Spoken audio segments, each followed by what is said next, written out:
ಎಲ್ಲರಿಗೂ ಬೆಳಗಿನ ಮುಂಜಾನೆಯ ಶುಭೋದಯಗಳು. ದೇವರು ನಮ್ಮನ್ನ ಕಳೆದ ರಾತ್ರಿ ಎಲ್ಲ ಸುರಕ್ಷಿತವಾಗಿ ಕಾಯ್ದು ಕಾಪಾಡಿ ಮತ್ತೊಂದು ಉದಯ ಕಾಲವನ್ನ ನೋಡ್ತಕ್ಕಂತ ಆಶೀರ್ವಾದವನ್ನ ಸಣ್ಣ ಹಿಂಡಾಗಿ ಕೂಡಿ ಬಂದಿರತಕ್ಕಂತ ನಮ್ಮೆಲ್ಲರಿಗೂ ಪಾಲಿಸಿ ಕೊಟ್ಟಿದ್ದಾರೆ.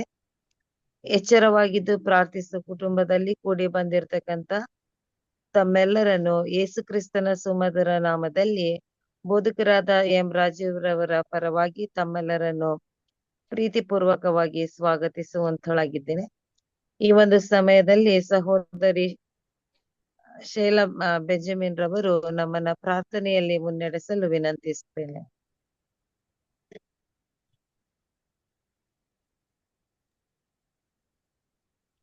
ಎಲ್ಲರಿಗೂ ಶುಭೋದಯ. ಪ್ರಾರ್ಥನೆ ಮಾಡಿಕೊಳ್ಳೋಣ. ನಮ್ಮನ್ನು ಬಹಳವಾಗಿ ಪ್ರೀತಿ ಮಾಡಿರುವಂತ ನಮ್ಮ ತಂದೆಯಾದ ದೇವರೇ, ಈಗ ಸ್ವಾಮಿ ಮುಂಜಾನೆಯ ವೇಳೆಯಲ್ಲಿ ನಿಮ್ಮ ಒಂದು ಪಾದ ಬಳಿಗೆ ಬಂದು ಅಪ್ಪ ಎಂದು ಕರೆದು ನಾವು ನಮ್ಮ ತಂದೆಯಾದ ದೇವರನ್ನು ನಾವು ಕೂಗುವಾಗಿ, ಕರ್ತನೆ ನಮ್ಮ ಕರೆಗೆ ನೀನು ಹೋಗುಟ್ಟು ಎಲ್ಲಿ 2-3 ಜನರು ಸೇರಿ ನನ್ನ ನಾಮವನ್ನು ಘನಪಡಿಸುವರು ಅವರುಗಳ ಮಧ್ಯದಲ್ಲಿ ನಾನೂ ಬರುವೆನೆಂದು ವಾಗ್ದಾನ ಮಾಡಿದಂತ ನಮ್ಮ ದೇವರು ಸ್ವಾಮಿ, ಕಳೆದ ರಾತ್ರಿ ಎಲ್ಲ ನಮಗೆ ಒಳ್ಳೆ ಸುಖ ನಿದ್ರೆಯನ್ನು ನೀಡಿ ಎಲ್ಲಾ ಕೇಡು ಗಂಡಾಂತರಗಳಿಂದಲೂ ಸ್ವಾಮಿ ಸೈತಾನನ ಎಲ್ಲ ತೊಂದರೆಗಳಿಂದಲೂ ನಮ್ಮನ್ನು ಜೀವಂತರ ಸಂಖ್ಯೆ ಪಟ್ಟಿಯಲ್ಲಿ ಇಟ್ಟು ಈ ಮುಂಜಾನೆಯ ಶುಭ ಸಂದೇಶವನ್ನು ಕೇಳಲಿಕ್ಕಾಗುವಂತೆ ಪ್ರತಿಯೊಬ್ಬರನ್ನು ಪ್ರೇರೇಪಿಸಿದಕ್ಕಾಗಿ ನಾಮಕ್ಕೆ ಸ್ತೋತ್ರ. ಇನ್ನು ಅನೇಕರು ಬಂದು ನಮ್ಮ ಮಧ್ಯದಲ್ಲಿ ಸೇರಬೇಕಾಗಿದೆ ಸ್ವಾಮಿ. ಎಲ್ಲರನ್ನು ನೀನು ಆಶೀರ್ವದಿಸಿ ಕಾಪಾಡು. ವಾಕ್ಯವನ್ನು ಕೊಡಲಿಕ್ಕೆ ಹೋಗುವಂತ ನಿನ್ನ ಮಕ್ಕಳಿಗಾಗಿ ನಾವು ಬೇಡಿಕೊಳ್ಳುತ್ತೇವೆ ಸ್ವಾಮಿ.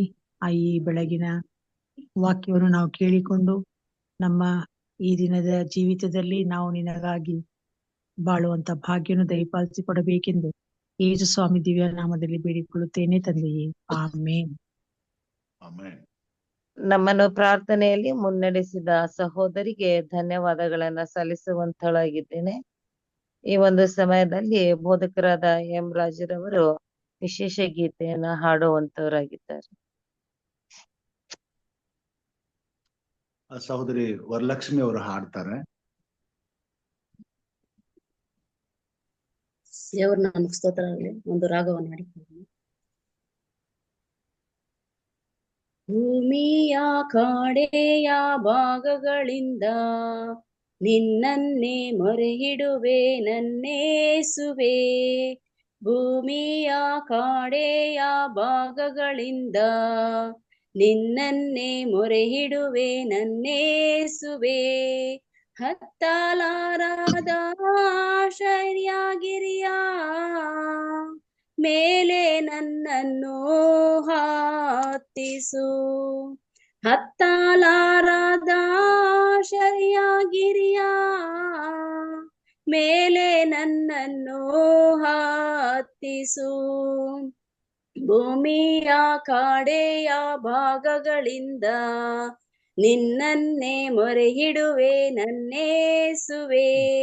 ಭೂಮಿಯ ಕಾಡೆಯ ಭಾಗಗಳಿಂದ ನಿನ್ನನ್ನೇ ಮೊರೆಯಿಡುವೆ ನನ್ನೇಸುವೆ. ನಾನು ಎದೆ ಗುಂದಿದವನು, ನಾನು ಬಲಹೀನಾನು ಯೇಸು. ನಾನು ಎದೆ ಗುಂದಿದವನು, ನಾನು ಬಲಹೀನಾನು ಯೇಸು. ನಿನ್ನ ಬಲದಿಂದ ತುಂಬಿಸಿ ಕರುಣಿಸು ಯೇಸು ದೇವಾ. ನಿನ್ನ ಬಲದಿಂದ ತುಂಬಿಸಿ ಕರುಣಿಸು ಯೇಸು ದೇವಾ. ಕರುಣಿಸು ಯೇಸು ದೇವಾ. ಭೂಮಿಯ ಕಾಡೆಯ ಭಾಗಗಳಿಂದ ನಿನ್ನನ್ನೇ ಮೊರೆಯಿಡುವೆ ನನ್ನೇಸುವೆ. ಭೂಮಿಯ ಕಾಡೆಯ ಭಾಗಗಳಿಂದ ನಿನ್ನನ್ನೇ ಮೊರೆಯಿಡುವೆ ನನ್ನೇಸುವೆ. ನೀನೇ ನನ್ನ ಶರಣಾನು, ಶತ್ರುಗಳಿಂದ ತಪ್ಪಿಸುವ. ನೀನೇ ನನ್ನ ಶರಣಾನು, ಶತ್ರುಗಳಿಂದ ತಪ್ಪಿಸುವ ಭದ್ರತೆಯ ಬಿರುಜು ನೀನೇ ಆಗಿದ್ದೀಯ ಯೇಸು ದೇವಾ. ಭದ್ರತೆಯ ಬಿರುಜು ನೀನೇ ಆಗಿದ್ದೀಯ ಯೇಸು ದೇವಾ. ಆಗಿದ್ದೀಯ ಯೇಸು ದೇವಾ. ಭೂಮಿಯ ಕಡೆಯ ಭಾಗಗಳಿಂದ ನಿನ್ನನ್ನೇ ಮೊರೆಹಿಡುವೆ ನನ್ನೇಸುವೆ. ಭೂಮಿಯ ಕಡೆಯ ಭಾಗಗಳಿಂದ ನಿನ್ನನ್ನೇ ಮೊರೆಹಿಡುವೆ ನನ್ನೇಸುವೆ. ಜೀವನದ ಅಂತ್ಯದಿನ ಅಂದುಕೊಂಡ ನನ್ನನ್ನು, ಜೀವನದ ಅಂತ್ಯದಿನ ಅಂದುಕೊಂಡ ನನ್ನನ್ನು, ನಿನ್ನ ಗಾಯ ಉಳ್ಳ ಹಸ್ತದಿ ಬೆಳಕಿಗೆ ತಂದಿರುವೆ.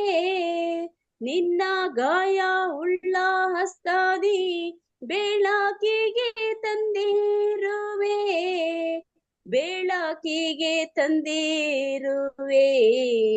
ಭೂಮಿಯ ಕಡೆಯ ಭಾಗಗಳಿಂದ ನಿನ್ನನ್ನೇ ಮೊರೆಹಿಡುವೆ ನನ್ನೇಸುವೆ.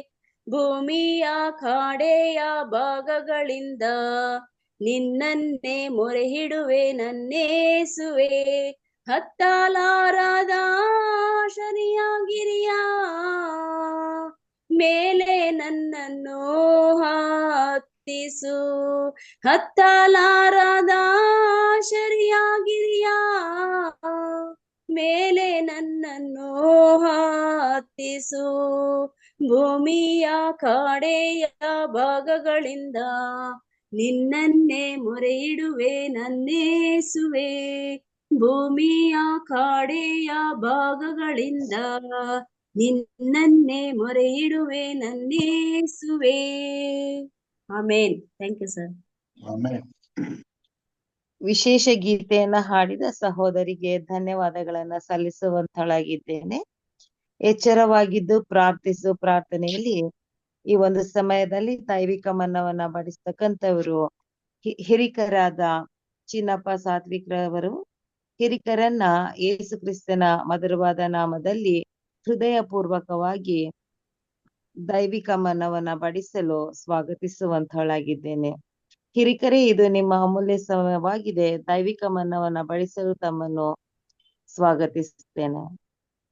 Thank you sister. ದೇವರ ನಾಮಕ್ಕೆ ಸ್ತೋತ್ರವಾಗಲಿ. ಮುಂಜಾನೆ ಎದ್ದು ನಾವು ಎಚ್ಚರವಾಗಿದ್ದು ಪ್ರಾರ್ಥಿಸುವ ಈ ಒಂದು ಸೂಮ್ ಕೂಟಕ್ಕೋಸ್ಕರ ಮತ್ತು ಕೂಟದಲ್ಲಿ ಬಂದಿರುವ ಪ್ರತಿಯೊಬ್ಬರಿಗೋಸ್ಕರ ನಾನು ಯೇಸು ಕ್ರಿಸ್ತನ ಹೆಸರಿನಲ್ಲಿ ವಂದಿಸುವನಾಗಿದ್ದೇನೆ. ಕಳೆದ ರಾತ್ರಿ ದೇವರು ನಮಗೆ ಬೇಕಾದಂತ ವಿಶ್ರಾಂತಿಯನ್ನು ದಯಪಾಲಿಸಿ ನಮ್ಮನ್ನು ಜೀವಿತರ ಸಂಖ್ಯೆಯಲ್ಲಿ ಎಣಿಸಿ ನಮ್ಮನ್ನು ಮತ್ತೊಮ್ಮೆ ಚೈತನ್ಯಗೊಳಿಸಿ ಈ ಒಂದು ಮುಂಜಾನೆಯ ವೇಳೆ ತನ್ನ ವಾಕ್ಯಗಳಿಂದ ನಮ್ಮನ್ನು ತೃಪ್ತಪಡಿಸುವುದಕ್ಕೋಸ್ಕರ, ನಮ್ಮನ್ನು ಆತ್ಮಿಕವಾಗಿ ಬಲಪಡಿಸುವುದಕ್ಕೋಸ್ಕರ ತನ್ನ ಆತ್ಮನ ಸಹಾಯದಿಂದ ನಮ್ಮನ್ನು ನಡೆಸುವಂತಾಗಲಿ ಎಂಬುದೇ ನನ್ನ ಪ್ರಾರ್ಥನೆಯಾಗಿದೆ.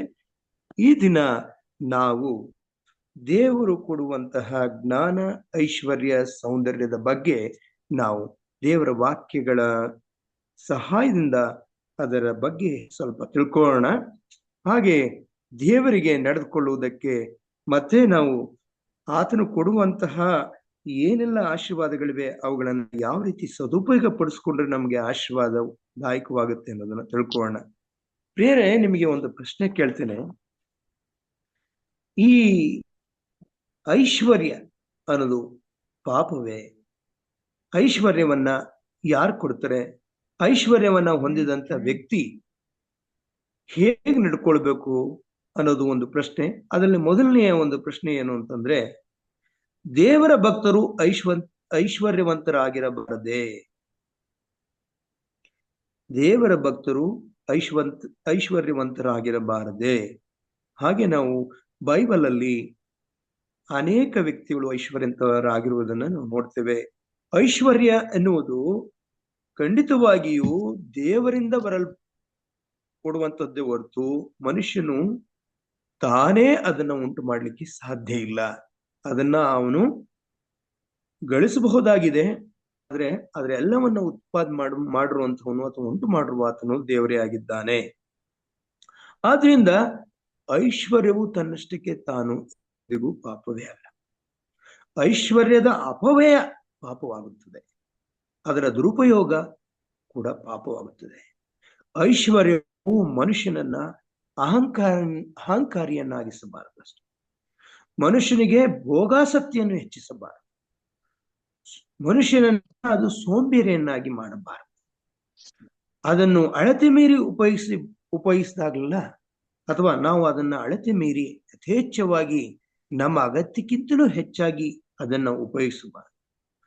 ಒಂದು ವೇಳೆ ಒಬ್ಬ ಬಡತನದಲ್ಲಿದ್ದರೆ ಆತನ ಬಡತನಕ್ಕೆ ಸೋಂಬೇರಿತನವು ಕಾರಣವಾಗಿದ್ದರೆ ಅದು ಪಾಪ. ದೇವರ ವಾಕ್ಯದಲ್ಲಿ ನಾವು ನೋಡ್ತೇವೆ, ಎಲ್ಲಕ್ಕಿಂತಲೂ ಡೆಡ್ಲಿ ಸಿನ್ ಅಂತ ಕರೀತಾರೆ. ಅಂದ್ರೆ ಬಹಳ ಒಂದು ಅಪಾಯಕರವಾದ ಪಾಪ ಅಂದ್ರೆ ಸೋಂಬೇರಿತನ ಅಂತ. ಸೋಂಬೇರಿತನ ಯಾವಾಗ ಬರ್ತದೆ ನಮಗೆ ಅಂತಂದ್ರೆ, ನಮಗೆ ಎಲ್ಲವೂ ಯಥೇಚ್ಛವಾಗಿ ಕೊಡಲ್ಪಟ್ಟಾಗ, ನಾವು ಏನು ಎಲ್ಲಿ ಕೆಲಸ ಮಾಡದೇ ಇದ್ರೂ ನಮ್ಗೆ ಊಟ ಸಿಗ್ತಾ ಇದೆ ಅನ್ನುವಾಗ ನಮಗೆ ಸೋಂಬೇರಿತನ ಬರ್ತದೆ. ಆದ್ರಿಂದ ಸ್ವಾಮಿ ಹೇಳೋದೇ ಏನು ಅಂತಂತಂದ್ರೆ, ನಮ್ಮ ಆಹಾರವನ್ನು ನಾವು ದುಡಿದು ಸಂಪಾದಿಸಬೇಕು. ಇದು ಮನುಷ್ಯನಿಗೆ ಆಶೀರ್ವಾದದಾಯಕವಾಗಿರುತ್ತೆ. ಯಾವಾಗ ನಾವು ನಮ್ಮ ಆಹಾರವನ್ನ ದುಡಿದೆ ನಾವು ಬಿಟ್ಟಿಯಾಗಿ ತಿಂತೇವೋ ಆವಾಗ ಅದು ಆಶೀರ್ವಾದದಾಯಕವಲ್ಲ, ಅದು ಶಾಪದಾಯಕವಾಗಿರುತ್ತೆ. ನಾನು ಯಾಕೆ ಈ ವಿಷಯವನ್ನ ನಿಮಗೆ ಹೇಳಲಿಕ್ಕೆ ಆಯ್ಕೆ ಮಾಡ್ಕೊಂಡೆ ಅಂತಂದ್ರೆ, ನಿನ್ನೆ ಒಂದು ಪ್ರಸಂಗದಲ್ಲಿ ಒಬ್ರು ಹೇಳ್ತಾ ದೇವರ ಮನ್ನವನ್ನ ಅವರು ಕೊಡ್ತಾ ಏನು ಹೇಳಿದ್ರು ಅಂತಂದ್ರೆ, ಐಶ್ವರ್ಯವಂತರು ಪರಲೋಕ ರಾಜ್ಯವನ್ನ ಸೇರುವುದಕ್ಕಾಗೋದಿಲ್ಲ ಅಂತ ಅವರು ಹೇಳಿದ್ರು. ಯಾವ ವಾಕ್ಯವನ್ನ ಅವರು ಆಧರಿಸಿ ಹೇಳಿದ್ರು ಅಂದ್ರೆ, ಮತ್ತಾಯ 22ನೇ ಅಧ್ಯಾಯ ಅಂತ ಕಾಣುತ್ತೆ. ಅಲ್ಲಿ ಅವರು ಹೋಗಿ ಹೇಳಿದ್ದು, ಯೇಸು ಕ್ರಿಸ್ತನ ಹತ್ರ ಒಬ್ಬ ಶ್ರೀಮಂತ ಬರ್ತಾನೆ ನೋಡಿ. 19ನೇ ಅಧ್ಯಾಯ ಇರಬೇಕು, ನೋಡ್ತೇನೆ ನೋಡಿ. ಇದು ನೋಡಿ, ನಿಮಗೆ ಸತ್ಯವಾಗಿ ಹೇಳುತ್ತೇನೆ, ಐಶ್ವರ್ಯವಂತನು ಪರಲೋಕ ರಾಜ್ಯದಲ್ಲಿ ಸೇರುವುದು ಕಷ್ಟ. ಈ ವಾಕ್ಯವನ್ನ ಹೇಳಿ ಅವರು ಒಂದು ತೀರ್ಮಾನ ಕೊಟ್ರು, ಐಶ್ವರ್ಯವಂತರು ಪರಲೋಕ ರಾಜ್ಯಕ್ಕೆ ಹೋಗುವುದಿಲ್ಲ. ಆದ್ರೆ ಪ್ರಿಯರೇ, ನಾವು ಮಾಡೋ ತಪ್ಪು ಇದು ನೋಡಿ. ಯಾವುದೇ ಒಂದು ವಾಕ್ಯವನ್ನ ಸಾಂದರ್ಭಿಕವಾಗಿ ಅದು ಒಂದು ವಾಕ್ಯದ ಅಥವಾ ಆ ಒಂದು ವಾಕ್ಯ ಭಾಗದ ವಚನಗಳ ಭಾಗದ ಒಂದನ್ನ ನಾವು ಯಾವಾಗಲೂ ರೆಫರ್ ಮಾಡೋದ್ರಿಂದ ನಾವು ತಪ್ಪು ತೀರ್ಮಾನಕ್ಕೆ ಜನರನ್ನು ನಡೆಸ್ತೇವೆ, ನಾವು ನಡ್ಕೊಳ್ತೇವೆ. ಇಲ್ಲಿ ಏನಪ್ಪಾ ಅಂತ ಹೇಳಿದ್ರೆ, ಮುಂದಕ್ಕೆ ಓದಿದ್ರೆ ಅದ್ರ ಸ್ವಲ್ಪ ಅದರ ಅರ್ಥ ಏನು ಗೊತ್ತಾಗ್ತಾ ಇತ್ತು. ನಿಮ್ಗೆ ಸತ್ಯವಾಗಿ ಹೇಳುತ್ತೇನೆ, ಐಶ್ವರ್ಯವಂತನು ಪರಲೋಕ ರಾಜ್ಯದಲ್ಲಿ ಸೇರುವುದು ಕಷ್ಟ. ಐಶ್ವರ್ಯವಂತನು ದೇವರ ರಾಜ್ಯದಲ್ಲಿ ಸೇರುವುದಕ್ಕಿಂತ ಒಂಟೆಯ ಸೂಜಿಯ ಕಣ್ಣಿನಲ್ಲಿ ನುಗ್ಗುವುದು ಸುಲಭ ಎಂದು ನಿಮಗೆ ತಿರುಗಿ ಹೇಳುತ್ತೇನೆ ಎಂದನು. ಶಿಷ್ಯರದನ್ನು ಕೇಳಿ ಅತ್ಯಾಶ್ಚರ್ಯಪಟ್ಟು, ಹೀಗಿದ್ದರೆ ಯಾರಿಗೆ ರಕ್ಷಣೆಯಾದೀತು ಎಂದು ಕೇಳಲು ಯೇಸು ಅವರನ್ನು ದೃಷ್ಟಿಸಿ ನೋಡಿ, ಇದು ಮನುಷ್ಯರಿಗೆ ಅಸಾಧ್ಯ, ಆದರೆ ದೇವರಿಗೆ ಎಲ್ಲವೂ ಸಾಧ್ಯವೇ. ಇಲ್ಲಿ ಅದು ಆ ಒಂದು ವಾಕ್ಯ ಕೊನೆಗೊಳ್ಳಬೇಕಾಗಿತ್ತು. ಇದು ಮನುಷ್ಯರಿಗೆ ಅಸಾಧ್ಯ, ಆದರೆ ದೇವರಿಗೆ ಎಲ್ಲವೂ ಸಾಧ್ಯವೇ. ಹಂಗಂದ್ರೆ ಅರ್ಥ, ಯೋಬನಿಗೆ ತನ್ನ ಐಶ್ವರ್ಯದಿಂದ ಅವನು ಯಾವತ್ತೂ ಕೇಳಲಿಲ್ಲ. ಅಬ್ರಹಾಮನಾಗ್ಲಿ ತಾನು ಐಶ್ವರ್ಯವಂತನಾಗಿದ್ದನು, ಕುರಿ ದನ ಎಲ್ಲ ಇತ್ತು, ಎಲ್ಲಾ ಒಂದು ಒಡೆ ವಸ್ತ್ರ ಇತ್ತು, ಅವನಿಗೆ ಏನು ಬಂಗಾರ ಚಿನ್ನನೂ ಇತ್ತು ಅವನ ಹತ್ರ. ಅವನು ಕೊಂಡ್ಕೊಳ್ಳುವಾಗ ಅವನು ಬೆಳ್ಳಿಯನ್ನ ಚಿನ್ನವನ್ನ ಕೊಟ್ಟು ಅವನು ಹೊಲವನ್ನ ಕೊಂಡ್ಕೊಳ್ತಾನೆ. ಅಂದ್ರೆ ಅಷ್ಟು ಶ್ರೀಮಂತಿಕೆ ಅವನಲ್ಲಿತ್ತು. ಯೋಬನಂತ ಶ್ರೀಮಂತ ಅಲ್ಲಿ ಯಾರು ಇರ್ಲಿಲ್ಲ ಆ ಒಂದು ಪ್ರದೇಶದಲ್ಲಿ. ಅದನ್ನ ನಾವು ಮುಂದೆ ಹೋದ್ರೆ, ಸೊಲೊಮೋನ್ನಷ್ಟು ಜ್ಞಾನಿಯಾಗಲಿ ಆತನಷ್ಟು ಐಶ್ವರ್ಯವಂತನಾಗಲಿ ಈ ಲೋಕದಲ್ಲಿ ಇರೋದಿಲ್ಲ, ಮತ್ತೆ ಮುದ್ದೆ ಬರಲ್ಲ ಅಂತ ಸ್ವಾಮಿ ಆತನಿಗೆ ಹೇಳ್ತಾನೆ. ನೀನು ನನಗೆ ಜ್ಞಾನವನ್ನ ಕೇಳ್ಕೊಂಡಿದೀಯ, ಆದ್ರೆ ನಾನು ಜ್ಞಾನವನ್ನು ಕೊಡ್ತೀನಿ, ಅದ್ರ ಜೊತೆಗೆ ನಿನ್ನಷ್ಟು ಐಶ್ವರ್ಯವಂತ, ನಿನ್ನಷ್ಟು ಸಂಪತ್ತುಳ್ಳ ಒಬ್ಬ ರಾಜ ಬರೋದಿಲ್ಲ ಅಂತ ಹೇಳಿ ಸ್ವಾಮಿ ಅವನಿಗೆಲ್ಲವನ್ನು ಕೊಡ್ತಾನೆ. ಅಂದ್ರೆ ಪ್ರಿಯರೇ, ನಾವು ಇಲ್ಲಿ ಕಾಣೋದೇನಪ್ಪಾ ಅಂತಂದ್ರೆ, ಯೋಬನು ದೇವರಿಂದ ದೂರ ಆಗ್ಲಿಲ್ಲ, ಅಬ್ರಹಾಮನು ದೇವರಿಂದ ದೂರ ಆಗ್ಲಿಲ್ಲ, ಸೊಲೊಮೋನನು ಕೂಡ ದೇವರಿಂದ ದೂರ ಆಗ್ಲಿಲ್ಲ, ಆ ವೈಭವ ಅಥವಾ ಆ ಒಂದು ಸಂಪತ್ತಿಂದ. ಅಂದ್ರೆ ಈ ಒಂದು ಐಶ್ವರ್ಯ ನಮ್ಮನ್ನ ದೇವರಿಂದ ದೂರ ಮಾಡೋದಿಲ್ಲ. ಒಂದು ವೇಳೆ ಅದರಿಂದ ನಾವು ದೂರ ಆಗ್ಬೇಕು ಹೊರತು ನಮ್ಮನ್ನ ದೇವರು ದೂರ ಮಾಡೋದಿಲ್ಲ. ಐಶ್ವರ್ಯವಂತ ಯೇಸು ಕ್ರಿಸ್ತನ ಬಳಿಗೆ ಬಂದಾಗ ಸ್ವಾಮಿಯು ಆತನ ದೃಷ್ಟಿಸಿ ಆತನ ಮೇಲೆ ಪ್ರೀತಿ ಇಟ್ಟು ಕನಿಕರವಿಟ್ಟು, ನೀನು ಹೋಗು, ನೀನು ಹೀಗ್ ಮಾಡು ಅಂತ ಹೇಳಿದ. ಆದ್ರೆ ಐಶ್ವರ್ಯವಂತನ ಆತನು ಅಂಗೀಕಾರ ಮಾಡ್ದ. ಆದ್ರೆ ಐಶ್ವರ್ಯವಂತನು ಯೇಸು ಕ್ರಿಸ್ತನ ಸ್ವೀಕಾರ ಮಾಡಲಿಲ್ಲ. ಇದನ್ನ ನಾವು ಇಲ್ಲಿ ನೋಡ್ಬೇಕಾಗಿದೆ. ಯೇಸು ಕ್ರಿಸ್ತನು ಐಶ್ವರ್ಯವಂತನನ್ನ ತಿರಸ್ಕಾರ ಮಾಡಲಿಲ್ಲ. ಅವನು ಐಶ್ವರ್ಯವಂತನ ಕಾರಣಕ್ಕೋಸ್ಕರ ಅವನು ತಿರಸ್ಕಾರ ಮಾಡಲಿಲ್ಲ. ಐಶ್ವರ್ಯವನ್ನ ಕೊಟ್ಟಿದ್ದವನೇ ದೇವರು. ಅವನು ಐಶ್ವರ್ಯವಂತನಾಗಿದ್ದು ದೇವರಿಂದಲೇ. ಆದಾಗ್ಯೂ ಅವನು ಅಂದ್ರೆ ಐಶ್ವರ್ಯವಂತನು ಆ ಐಶ್ವರ್ಯದ ಮೇಲೆ ಆತನು ಎಲ್ಲ ಒಂದು ಪ್ರೀತಿಯನ್ನ, ಒಂದು ಭರವಸೆಯನ್ನ, ಆಸೆಯನ್ನ ಇಟ್ಕೊಂಡಿದ್ರಿಂದ ಅವನು ಪರಲೋಕಕ್ಕೆ ಆಸೆ ಪಟ್ಟಿದ್ದು ಅದು ಹುಸಿ ಆಸೆ ಆಗಿತ್ತು.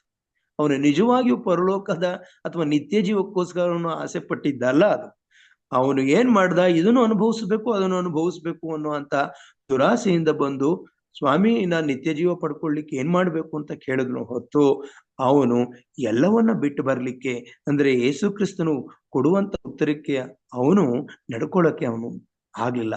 ಹಾಗಾಗಿ ಯೇಸು ಕ್ರಿಸ್ತನು ಆ ಶ್ರೀಮಂತನನ್ನ, ಐಶ್ವರ್ಯವಂತನನ್ನ ಅವನು ತಿರಸ್ಕಾರ ಮಾಡಲಿಲ್ಲ.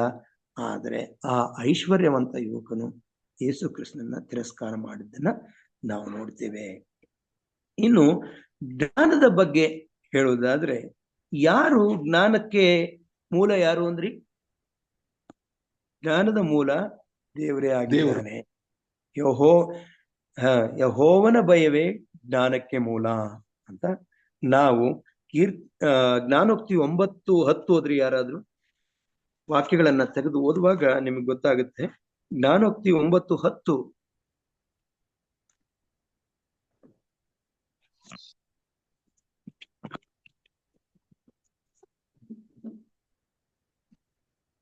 ಜ್ಞಾನೋಕ್ತಿ 9:10.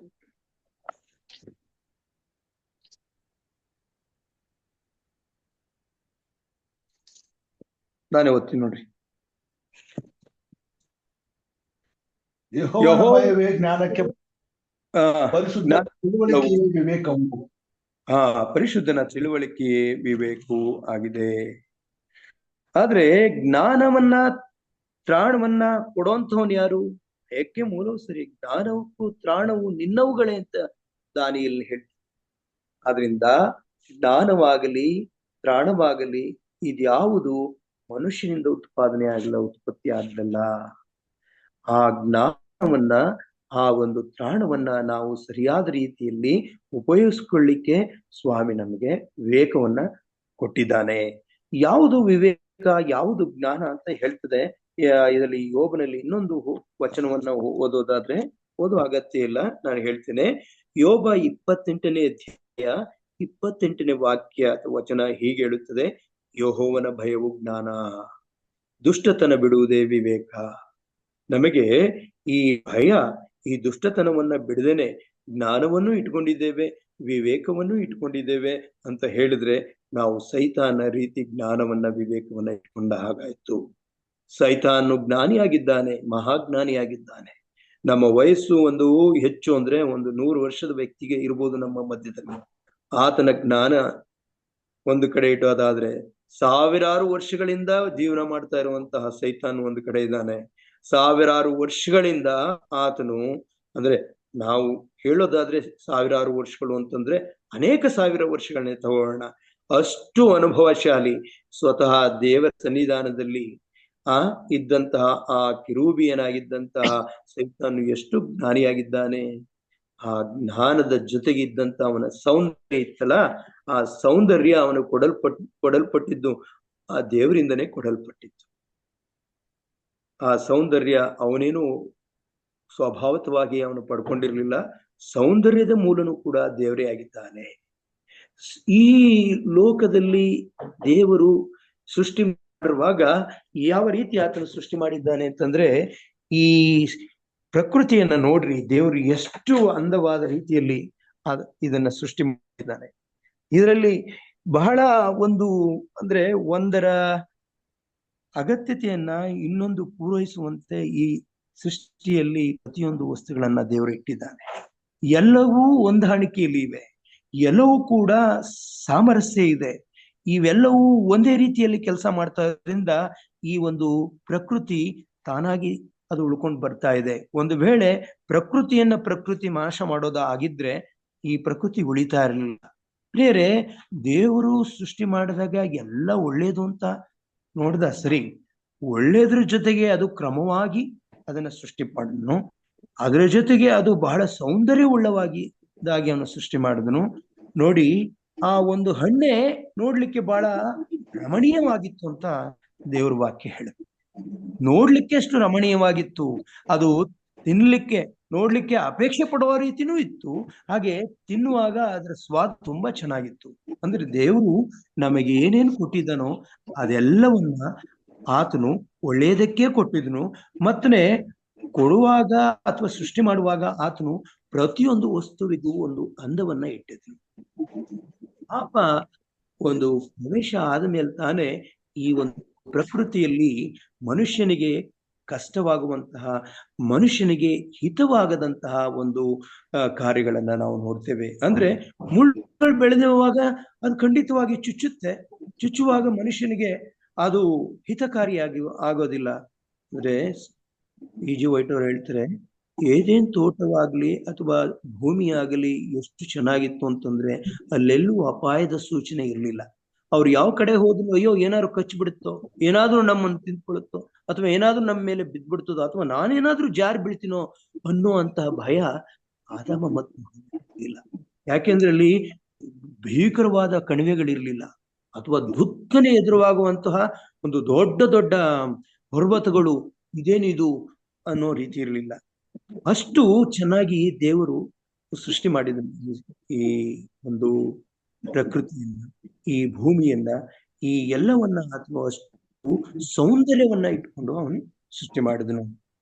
ಈ ಸೌಂದರ್ಯ ಅನ್ನೋದು ಒಬ್ಬ ಮನುಷ್ಯನಿಗೆ ಬಂದಿದೆ ಅಂತಂದ್ರೆ ಅದು ದೇವರಿಂದಲೇ ಬಂದದ್ದು. ಆ ಸೌಂದರ್ಯವನ್ನು ಸಹ ನಾವು ಸರಿಯಾಗಿ ಉಪಯೋಗಿಸ್ಕೊಳ್ಳಿಲ್ಲ ಅಂತಂದ್ರೆ ಸೈತಾನು ತನ್ನ ಸೌಂದರ್ಯದ ನಿಮಿತ್ತವೇ ಆತನು ಉಬ್ಬಿಕೊಂಡು ಗರ್ವದಿಂದ ದೇವರಿಗೆ ವಿರೋಧವಾಗಿ ಅವನು ಅಂದ್ಕೊಂಡಿದ್ದೇನು ಅಂದ್ರೆ ನನಗೇನ್ ಕಡಿಮೆ ಇದೆ, ಎಲ್ಲಾರ್ಗಿಂತಲೂ ಚೆನ್ನಾಗಿದ್ದೀನಲ್ಲ, ಎಲ್ಲರಿಗೋಕ್ಕಿಂತಲೂ ಒಳ್ಳೆ ಜ್ಞಾನ ಕೊಟ್ಟಿದ್ದೇನಲ್ಲ, ಸುಲಕ್ಷಣ ಶಿರೋಮಣಿ ನಾನಾಗಿದ್ದೀನಲ್ಲ, ನನಗೆ ಇನ್ನೇನ್ ಕಡಿಮೆ ಇದೆ? ನನಗೊಂದು ಕಡಿಮೆ ಇದೆ, ಒಂದು ಸಿಂಹಾಸನ. ಈ ಸಿಂಹಾಸನವನ್ನು ನಾನು ದೇವರ ಸಿಂಹಾಸನಕ್ಕಿಂತ ಎತ್ತರವಾಗಿ ಇಡಬೇಕು ಅಂತ ಅವನು ಗರ್ವ ಪಟ್ಕೊಂಡಿದ್ದೆ ಅವನ ಒಂದು ಸೌಂದರ್ಯದ ನಿಮಿತ್ತ. ಇವತ್ತು ಜನರು ಏನ್ ಮಾಡ್ತಾ ಇದ್ದಾರೆ, ಸೌಂದರ್ಯವನ್ನ ದೇವರ ಉಪಯೋಗಕ್ಕಾಗಿ, ದೇವರ ಕೆಲಸಕ್ಕೋಸ್ಕರ ನಾವು ಉಪಯೋಗಿಸ್ಬೇಕು. ಆತನು ಉಪಯೋಗಿಸಲಿ ಅಂತಾನೆ ದೇವ್ರು ಕೊಟ್ಟಿದ್ದ ಅವನಿಗೆ ಸುಲಕ್ಷಣ ಶಿರೋಮಣಿಯನ್ನಾಗಿ ಆತನನ್ನ ಸೃಷ್ಟಿ ಮಾಡಿದ್ದು ಅವನಿಗೆ ಆಶೀರ್ವಾದದಾಯಕವಾಗಿರ್ಲಿ ಅಂತ ಅವನು ಸೃಷ್ಟಿ ಕೊಟ್ಟಿದ್ದನು ದೇವರು.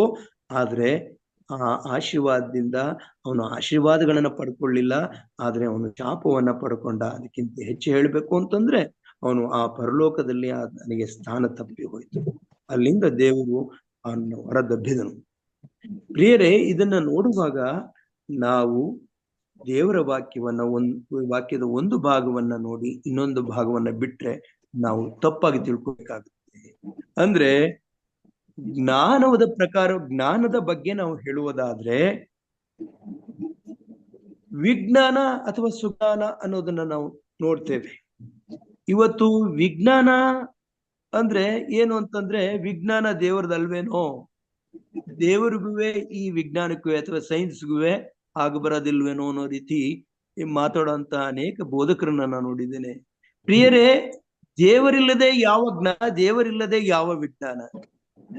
ನಮ್ಮ ದೇವರೇ ದೊಡ್ಡ ವಿಜ್ಞಾನಿ, ನಮ್ಮ ದೇವರೇ ದೊಡ್ಡ ಗಣಿತ ಶಾಸ್ತ್ರಜ್ಞ, ನಮ್ಮ ದೇವರೇ ದೊಡ್ಡ ಖಗೋಳ ಶಾಸ್ತ್ರಜ್ಞ. ಆತನು ಉಂಟು ಮಾಡಿದ್ದಲ್ಲದೆ ನಾವೇನ್ ಕಂಡಿಡಿಯಕ್ಕಾಗಿದೆ? ಇವತ್ತು ಒಬ್ಬ ವಿಜ್ಞಾನಿ ಒಂದು ನೀರಿನ ಒಂದು ಗುಣವನ್ನ ಸಂಪೂರ್ಣವಾಗಿ ಸ್ಟಡಿ ಮಾಡಕ್ಕಾಗಿಲ್ಲ ಅಂತ ಹೇಳುತ್ತೆ ವಿಜ್ಞಾನ. ಅಂದ್ರೆ ವಿಜ್ಞಾನಿಗೆ ಇಷ್ಟೆಲ್ಲ ಜ್ಞಾನವಿದ್ರೂ ಸಹ ಇದೆಲ್ಲವನ್ನ ಸೃಷ್ಟಿ ಮಾಡಿರೋ ದೇವರ ಬಗ್ಗೆ ಸ್ವಲ್ಪನೂ ಜ್ಞಾನ ಇಲ್ಲದೆ ಹೋದ್ರೆ ಅವನ ಕಲ್ತಂತ ಜ್ಞಾನ ಅಥವಾ ವಿಜ್ಞಾನ ಅದು ಎರಡು ವ್ಯರ್ಥ. ಜ್ಞಾನಕ್ಕೂ ಬುದ್ಧಿಗೂ ಏನ್ ವ್ಯತ್ಯಾಸ ಇದೆ ಅಂತಂದ್ರೆ, ಜ್ಞಾನ ಅನ್ನೋದು ನಾವು ಕಲ್ತ್ಕೊಳ್ಬಹುದಂಥದ್ದು, ಆರ್ಜಿಸಬಹುದಾದಂಥದ್ದು. ಅಂದ್ರೆ ನಮಗ್ ಬೇಕಾಗಿರುವಂತ ಒಂದು ಜ್ಞಾನವನ್ನ ಯಾರಾದ್ರೂ ಬೋಧನೆ ಮಾಡಿದ್ರೆ ಅಥವಾ ಯಾರಾದ್ರೂ ತರಬೇತಿ ಕೊಟ್ರೆ, ಯಾರಾದ್ರೂ ಕಲ್ಸ್ಕೊಟ್ರೆ ಆ ಜ್ಞಾನವನ್ನ ನಾವು ಕಲ್ತ್ಕೋಬಹುದು. ಉದಾಹರಣೆಗೆ ಒಬ್ಬ ವ್ಯಕ್ತಿಗೆ ಬಸ್ ಡ್ರೈವ್ ಮಾಡೋದು ಅಥವಾ ಕಾರ್ ಡ್ರೈವ್ ಮಾಡೋದು, ವಾಹನ ಚಲಾಯಿಸೋದು ಅವನಿಗೆ ಗೊತ್ತಿರೋದಿಲ್ಲ, ನೋಡಿರ್ತಾನೆ, ಆದ್ರೆ ಅದನ್ನ ಹೋಗಿ ಕಲ್ತ್ಕೊಳ್ತಾನೆ ಅಂತ ಇಟ್ಕೊಳ್ಳಿ. ಆ ಕಲ್ತ್ಕೊಂಡ್ರೆ ಅವನಿಗೆ ಯಾವ್ದು ಗೇರು, ಯಾವ್ದು ಬ್ರೇಕು, ಯಾವ್ದು ಆಕ್ಸಿಲರೇಟರು, ಯಾವ್ದು ಹಾರ್ನ್ ಮಾಡ್ಬೇಕು, ಯಾವ್ದ್ರಿಂದ ಏನೆಲ್ಲ ಮಾಡ್ಬೇಕು, ಎಟ್ರ ಹಾಕ್ಬೇಕು, ಇದೆಲ್ಲ ನಾಲೆಡ್ಜ್ ಅಂದ್ರೆ ಜ್ಞಾನ. ಆದರೆ ಈ ಜ್ಞಾನವನ್ನ ಪಡೆಯದೆ ಯಾವ ವ್ಯಕ್ತಿಯು ಎಷ್ಟೇ ಬುದ್ಧಿವಂತನಾಗಿದ್ರು ಹೋಗಿ ಅದನ್ನ ಚಲಾಯಿಸ್ಲಿಕ್ಕೆ ಆಗಲ್ಲ. ಜ್ಞಾನವಂತ ಪಡೆದಂತ ವ್ಯಕ್ತಿ ಅದನ್ನ ಚಲಾಯಿಸ್ಬೋದು. ಆದ್ರೆ ಈ ಒಂದು ಜ್ಞಾನವನ್ನ ಪಡೆದುಕೊಂಡಂತ ಒಬ್ಬ ವ್ಯಕ್ತಿ ಆ ಒಂದು ವಾಹನವನ್ನ ಸರಿಯಾದ ರೀತಿಯಲ್ಲಿ ಅವನು ಅದನ್ನ ಡ್ರೈವ್ ಮಾಡ್ಕೊಂಡು ಹೋಗ್ತಾನೆ ನೋಡ್ರಿ, ಅದು ಬುದ್ಧಿ, ಅದು ವಿವೇಕ. ಅಂದ್ರೆ ಎದುರುಗಡೆ ಬರುವಂತಹ ವ್ಯಕ್ತಿಯನ್ನ ನೋಡಿ ಅಥವಾ ಆ ಒಂದು ತಿರುವಲ್ಲಿ ಯಾವ ಒಂದು ಸ್ಪೀಡಲ್ಲಿ ಹೋದ್ರೆ ಅವನಿಗೆ ಅಪಾಯ ತಪ್ಪುತ್ತೆ ಅಂತ ಎಲ್ಲ ನೋಡಿ ಅವನ ಅನುಭವ ಪಡ್ಕೊಂಡು ತನ್ನ ಬುದ್ಧಿ ಜ್ಞಾನವನ್ನು ಉಪಯೋಗಿಸ್ಕೊಂಡು ಆ ವಾಹನವು ಎಲ್ಲೂ ಯಾವುದಕ್ಕೂ ಅಪಘಾತವನ್ನ ಮಾಡದೆ ಅವನು ಚಲಾಯಿಸ್ಕೊಂಡು ಹೋಗಿ ಕ್ಷೇಮವಾಗಿ ತನ್ನ ಒಂದು ಗುರಿಯನ್ನ ಮುಟ್ತಾನೆ ನೋಡ್ರಿ, ತಲುಪ್ತಾನಲ್ಲ, ಅದು ಬುದ್ಧಿವಂತಿಕೆ. ಜ್ಞಾನ ನಾವು ಆರ್ಜಿಸ್ಕೊಳ್ಬಹುದು, ಬುದ್ಧಿ ನಾವು ಅದನ್ನ ನಮ್ಮ ಎಕ್ಸ್ಪೀರಿಯನ್ಸ್ ಇಂದ ಅಥವಾ ವಿಶೇಷವಾದ ರೀತಿಯಲ್ಲಿ ಅದಕ್ಕೆ ಗಮನ ಇಟ್ಟು ಕಲಿಯೋದ್ರಿಂದ, ಹೆಚ್ಚು ಆಸಕ್ತಿಯನ್ನ ಕೊಟ್ಟು ಅದನ್ನ ನಾವು ಮಾಡ್ಕೊಳ್ಳೋದ್ರಿಂದ ಬುದ್ಧಿ ಬರ್ತದೆ. ಬುದ್ಧಿ ಅಂದ್ರೆ ವಿವೇಕ ಅಂತಾನೂ ಹೇಳ್ಬೋದು. ಅದಕ್ಕೆ ದೇವರು ಹೇಳ್ತಾನೆ, ಜ್ಞಾನ ಯಾವುದು ಅಂತಂದ್ರೆ ಯೆಹೋವನ ಭಯವೇ ಜ್ಞಾನ. ದೇವರಿಗೆ ಭಯವಾಗಿ ನಡ್ಕೊಳ್ತೀವಲ್ಲ ಅದು ಹೆಚ್ಚಿನ ಜ್ಞಾನ ಎಲ್ಲಾ ಜ್ಞಾನಕ್ಕಿಂತ. ಮತ್ತೆ ದುಷ್ಟತನವನ್ನ ಬಿಟ್ಟು ಬಿಡುವುದು ವಿವೇಕ. ದುಷ್ಟತನವನ್ನ ಬಿಡದೆ ನಾವು ವಿವೇಕ ಇಟ್ಕೊಂಡಿದೀವಿ ಅಂದ್ರೆ ಅದು ವಿವೇಕ ಅಲ್ಲ. ನಾವು ದೇವರಿಗೆ ಭಯ ತೋರಿಸ್ದೇನೆ ಜ್ಞಾನವನ್ನ ಪಡ್ಕೊಂಡಿದ್ದೇವೆ ಅಂದ್ರೆ ಅದು ಜ್ಞಾನವಲ್ಲ. ಯಾಕಂತಂದ್ರೆ ಸೊಲೊಮೋನ್ ಇದೇ ಜ್ಞಾನವನ್ನ ಪಡ್ಕೊಂಡಿದ್ರು, ಆದ್ರೆ ಆತನು ಜ್ಞಾನವನ್ನ ನೆಚ್ಚಿಕೊಂಡ ಹೊರತು ಅವನ ಭಯಭಕ್ತಿಯಿಂದ ನಡ್ಕೊಳ್ಳೋದ್ರಲ್ಲಿ ಸೋತರು. ಯಾಕೆ? ಜ್ಞಾನವಂತನಾದ ಸೈತಾನು ದೇವರಿಗೆ ವಿರೋಧವಾಗಿ ನಡ್ಕೊಂಡನು. ಯಾಕಂದ್ರೆ ಆ ಜ್ಞಾನವನ್ನ ಅಲ್ಲಿ ದೇವರ ಭಯಭಕ್ತಿಯಿಂದ ಸೆಪರೇಟ್ ಮಾಡಿದ್ರೆ ಅದು ಜ್ಞಾನವಲ್ಲ, ಅದು ನಾಶನವೇ. ಇಲ್ಲಿ ಸೊಲೊಮೋನು ಸಹ ಜ್ಞಾನಿಯಾಗಿದ್ದಾಗ್ಯೂ ಸಹ ಅವನಲ್ಲಿ ದೇವರ ಭಯಭಕ್ತಿ ಕಳೆದು ಹೋದ್ರಿಂದ ಆ ಜ್ಞಾನದಿಂದಲೇ ಆತನು ಮರಳಾಗ್ತಾನೆ. ಆ ಜ್ಞಾನಿಯಾಗಿದ್ದಾಗ್ಯೂ ಸಹ ಅವನು ದೇವರಿಗೆ ವಿರೋಧವಾಗಿ ನಿಲ್ತಾನೆ. ಹಾಗಾಗಿ ಅವನೇನ್ ಮಾಡ್ತಾನೆ? ಪಾಪವನ್ನ ಮಾಡ್ತಾನೆ. ಆದ್ರೆ ಸೊಲೊಮೋನ್ ವಿಷಯದಲ್ಲಿ ಬಹಳ ಒಂದು ನಾವು ಸಮಾಧಾನ ಪಟ್ಟುಕೊಳ್ಳೋ ವಿಷಯ ಏನಂತಂದ್ರೆ, ಅವನು ಪ್ರಸಂಗಿಯನ್ನ ಆ ಪುಸ್ತಕವನ್ನ ಬರೆದು ಯಾವಾಗ ಅಂತಂದ್ರೆ ಮತ್ತೆ ಅವನು ಆ ಕಳೆದುಕೊಂಡಿದ್ದಂತಹ ಆ ಭಯಭಕ್ತಿಯನ್ನ ಮತ್ತೆ ಹೊಂದಿ ವಿವೇಕವನ್ನ ಮತ್ತೆ ಹೊಂದ್ಕೊಂಡಾಗ ಆ ಪ್ರಸಂಗಿ ಪುಸ್ತಕವನ್ನ ಬರೀತಾನೆ. ಎಲ್ಲವೂ ವ್ಯರ್ಥ, ಸಮಸ್ತವೂ ವ್ಯರ್ಥ. ಕಡೆ ಒಂದು ತೀರ್ಮಾನ ಒಂದಿದೆ, ನಾವು ಒಂದು ತೀರ್ಮಾನಕ್ಕೆ ಬಂದಿದ್ದೇನೆ. ಅದೇನಪ್ಪಾ ಅಂತಂದ್ರೆ ಪ್ರತಿಯೊಬ್ಬರು ದೇವರಿಗೆ ಭಯಪಟ್ಟು ಆತನ ಆಜ್ಞೆಗಳನ್ನ ಕೈಗೊಳ್ಬೇಕು. ಇದೇ ಮನುಷ್ಯನ ಒಂದು ಕರ್ತವ್ಯ ಅಂತ ಒಂದು ತೀರ್ಮಾನ ಕೊಡ್ತಾರೆ ನೋಡಿ. ಅದು ಸೊಲೊಮೋನ್ ತನ್ನ ಪಾಪಗಳಿಗೆ ಪ್ರಾಯಶ್ಚಿತ್ತ ಅಂದ್ರೆ ಅವನು ದುಃಖಪಟ್ಟು ಪಶ್ಚಾತ್ತಾಪ ಪಟ್ಟು ದೇವರ ಬಳಿಗೆ ಬಂದಾಗ ಅವನಿಗೆ ಮತ್ತೆ ದೇವರ ಸನ್ನಿಧಾನ ಸಿಗುತ್ತೆ. ದಾವೀದನಿಗೂ ಹೀಗೆ ಪಾಪದಲ್ಲಿ ಅವನು ಬಿದ್ದೋಗಿರ್ತಾನೆ, ಮತ್ತೆ ಸಿಗುತ್ತೆ. ಬೇರೆ ಇಲ್ಲಿ ನಾವು ನೋಡ್ಕೊಳ್ಳೋದೇನಪ್ಪಾ, ನಾವು ಕಲಿಯಬೇಕಾಗಿರೋದೇನು ಅಂತಂದ್ರೆ, ಪ್ರಸಂಗಿ 6ನೇ ಅಧ್ಯಾಯದಲ್ಲಿ 2ನೇ ವಾಕ್ಯವನ್ನು ಓದೋದಾದ್ರೆ ಅಲ್ಲಿ ಈ ಒಂದು ನಮಗೆ ಪ್ರಸಂಗಿ 6ನೇ ಅಧ್ಯಾಯ 2ನೇ ವಾಕ್ಯವನ್ನು ನೋಡೋದಾದ್ರೆ ಏನ್ ಕಲಿತೀವಿ ಅಂತಂದ್ರೆ,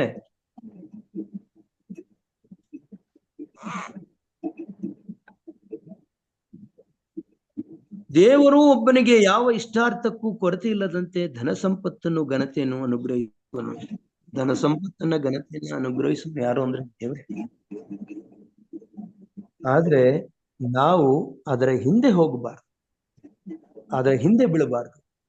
ನಾವು ನಮಗೆ ಬೇಕಾಗಿರುವಂತದ್ದನ್ನ ಎಷ್ಟು ಬೇಕು ಅಷ್ಟನ್ನ ದೇವ್ರು ಕೊಟ್ಟಿರ್ತಾನೆ. ಆದ್ರೆ ನಾವು ಅತಿ ಆಸೆ ಪಟ್ಟು ನಮ್ಮ ಸಮಯವನ್ನ, ನಮ್ಮ ಬುದ್ಧಿಯನ್ನ, ನಮ್ಮ ಜ್ಞಾನ ತಿಳುವಳಿಕೆಯನ್ನ, ನಮ್ಮ ತಲಾಂತುಗಳನ್ನ ಬರೀ ಒಂದು ಸಂಪಾದನೆ ಮಾಡ್ಲಿಕ್ಕೆ ನಾವು ಹೊರಟ್ರೆ ಅದರಿಂದ ನಮ್ಗೆ ಎಷ್ಟು ಅಂದ್ರೆ ತೃಪ್ತಿ ಇಲ್ವೇ ಇಲ್ಲ. ಬೆಳ್ಳಿಯನ್ನು ಆಶಿಸುವವನಿಗೆ ಎಷ್ಟು ಬೆಳ್ಳಿಯಿಂದಲೂ ತೃಪ್ತಿ ಆಗುತ್ತೆ. ಸಮೃದ್ಧಿಯನ್ನು ಬಯಸುತ್ತಲೇ ಇರುವವನಿಗೆ ಆದಾಯವೆಷ್ಟಾದ್ರೂ ಸಾಲದು. ಇದು ಸಹ ಅಂದ್ರೆ ಒಬ್ಬ ವ್ಯಕ್ತಿಗೆ ಐಶ್ವರ್ಯ ಯಾವ ಮಟ್ಟಕ್ಕೆ ಅವನನ್ನ ತಕೊಂಡೋಗುತ್ತೆ ಅಂತಂದ್ರೆ, ಐಶ್ವರ್ಯವಂತನ ಸಮೃದ್ಧಿಯೋ ಅವನಿಗೆ ನಿದ್ರೆ ಬರಲಿಸದು ಅಂತ ಪ್ರಸಂಗಿ ಹೇಳ್ತಾನೆ. ಐಶ್ವರ್ಯವಂತನಿಗೆ ನಿದ್ರೆ ಯಾಕೆ ಬರೋದಿಲ್ಲ, ಅವನ ಕಣ್ತುಂಬ ನಿದ್ರೆ ಯಾಕೆ ಮಾಡಲ್ಲ ಅಂತಂದ್ರೆ, ಆ ಸಂಪತ್ತು ಇಲ್ಲಿ ಕಳೆದು ಹೋದಿತು, ಇದು ಯಾರ ಪಾಲಾದೀತು ಅನ್ನೋ ಭಯದಿಂದಲೇ ಅವನಿಗೆ ನಿದ್ರೆ ತಪ್ಪು ಹೋಗುತ್ತೆ. ಅಂದ್ರೆ ಇನ್ನೊಂದು ಯಾಕೋಬನಿಗೆ ಬರೆದ ಪತ್ರಿಕೆ ನಾವು ನೋಡೋದಾದ್ರೆ ಇನ್ನೂ ಒಂದು ವಾಕ್ಯ ನಮಗೆ ಸಿಗುತ್ತೆ. ಯಾಕೋಬನಿಗೆ ಬರೆದ ಪತ್ರಿಕೆ ಅಂದ್ರೆ ಇಬ್ರಿಯರ ಬರೆದ ನಂತರದಲ್ಲಿ ಏನ್ ಸಿಗುತ್ತೆ ಅಂತಂದ್ರೆ, ಹೀನ ಸ್ಥಿತಿಯಲ್ಲಿರುವ ಸಹೋದರನು ತಾನು ಉತ್ತಮ ಸ್ಥಿತಿಗೆ ಬಂದನೆಂದು ಉಲ್ಲಾಸ ಪಡಲಿ. ಅವನೇನಾದ್ರೂ ಅವನಿಗೆ ಬಡತನ ಇದೆ ಅಂತಂದ್ರೆ, ಸಾಕಪ್ಪ ನನಗೆ ಒಳ್ಳೆ ಸ್ಥಿತಿ ಬಂತು ಅಂತ ಅಂದ್ಕೊಳ್ಳಿ.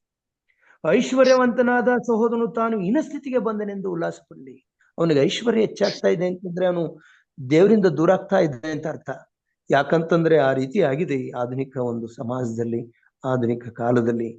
ಏನೇ ಒಂದು ಏನಿದ್ರು ನಮ್ಗಿರುವಂತಹ ಸಂಪತ್ತು, ನಮ್ಗಿರುವಂತಹ ಐಶ್ವರ್ಯ, ನಮ್ಮಲ್ಲಿ ಏನೇನಿದೆ ಅವೆಲ್ಲವೂ ನಮ್ಮನ್ನ ದೂರ ದೇವರ ಒಂದು ಆತ್ಮೀಕವಾದ ಬೆಳವಣಿಗೆಗೆ ಮಾರಕವಾಗಿ ಮಾರ್ಪಡ್ತಾ ಇವೆ. ಅಂದ್ರೆ ಇಲ್ಲಿ ಏನ್ ಹೇಳ್ತಾ ಇದ್ರೆ, ಯಾಕಂದ್ರೆ ಐಶ್ವರ್ಯವಂತನು ಹುಲ್ಲಿನ ಹೂವಿನಂತೆ ಗತಿಸಿ ಹೋಗುವನು.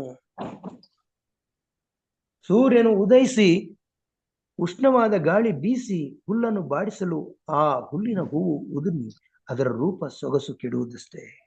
ಹೂವಿಗೆ ಸೊಗಸನ್ನ ಕೊಟ್ಟವನು ದೇವ್ರೆ. ಆತನು ಸೊಲೊಮೋನ್ನ ಸರ್ವ ವೈಭವದಲ್ಲಿರುವಾಗಲೂ ಆ ಹೂವಿಗಿರುವಷ್ಟು ಸೌಂದರ್ಯ ಸೊಲೊಮೋನಿಗಿರಲಿಲ್ಲ ಅಂತ ಹೇಳುವಾಗ, ಆ ಸೌಂದರ್ಯ ಎಲ್ಲಿಂದ ಬಂತು? ಆ ಹೂವಿಗೆ ಬಂದಿದ್ದು ದೇವರಿಂದನೇ. ಆ ಬಾಡಿ ಹೋಗುವಂತ ಹೂವಿಗೆ ಅಷ್ಟೊಂದು ಸೌಂದರ್ಯ ಕೊಟ್ಟನಲ್ವಾ ದೇವರು. ಅಂದ್ರೆ ನಮಗ ಸೌಂದರ್ಯ ಕೊಟ್ಟರು ದೇವ್ರೆ.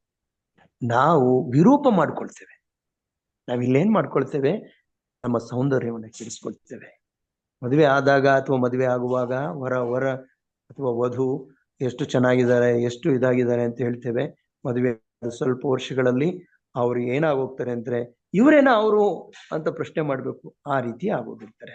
ಅಂದ್ರೆ ನಮಗೇನಾಗುತ್ತೆ? ಸೌಂದರ್ಯ ಪ್ರಜ್ಞೆ ಆಗ್ಲಿ, ನಮ್ಮ ಆರೋಗ್ಯ ಪ್ರಜ್ಞೆ ಆಗ್ಲಿ ಇರೋದಿಲ್ಲ. ನಾವು ಯಾವ ಮಟ್ಟಕ್ಕೆ ಇಳಿತೇವೆ ಅಂತಂದ್ರೆ, ನಾವು ನಮ್ಮ ದೇಹದ ಬಗ್ಗೆ ಸ್ವಲ್ಪವನ್ನು ಕಾಳಜಿ ವಹಿಸೋದಿಲ್ಲ. ನಾವು ಆರೋಗ್ಯ ಎಲ್ಲ ನಿಯಮಗಳನ್ನ ನಾವು ಮೀರ್ತೇವೆ. ದೇವರು ಹೇಳಿದ ರೀತಿಯಲ್ಲಿ ನಾವು ಚಟುವಟಿಕೆಯಿಂದ ಇರೋದಿಲ್ಲ. ನಮಗ್ ಬೇಕಾದಂತಹ ಒಂದು ದೈಹಿಕ ಶ್ರಮವನ್ನ ಪಡೋದಕ್ಕೆ ನಾವು ಇಷ್ಟಪಡೋದಿಲ್ಲ.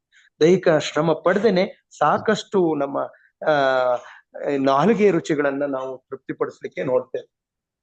ಇಂಥ ಒಂದು ಕೆಲಸದಿಂದ ಏನಾಗುತ್ತೆ ಅಂತಂದ್ರೆ, ನಮ್ಮ ದೇಹ ಕೆಡ್ತಾ ಹೋಗುತ್ತೆ. ನಾವು ವಿಕಾರ ರೂಪವನ್ನ ತಾಳ್ತೇವೆ. ನಾವು ಅದನ್ನ ಸರಿಪಡಿಸ್ಕೊಳ್ಳಿಕ್ಕೆ ಯಾವುದೋ ಒಂದು ಕೃತಕವಾದ ರೀತಿಯಲ್ಲಿ ಪ್ರಯತ್ನಗಳು ಪಟ್ರೆ ಅದು ಆರೋಗ್ಯವನ್ನ ಕೊಡೋದಿಲ್ಲ.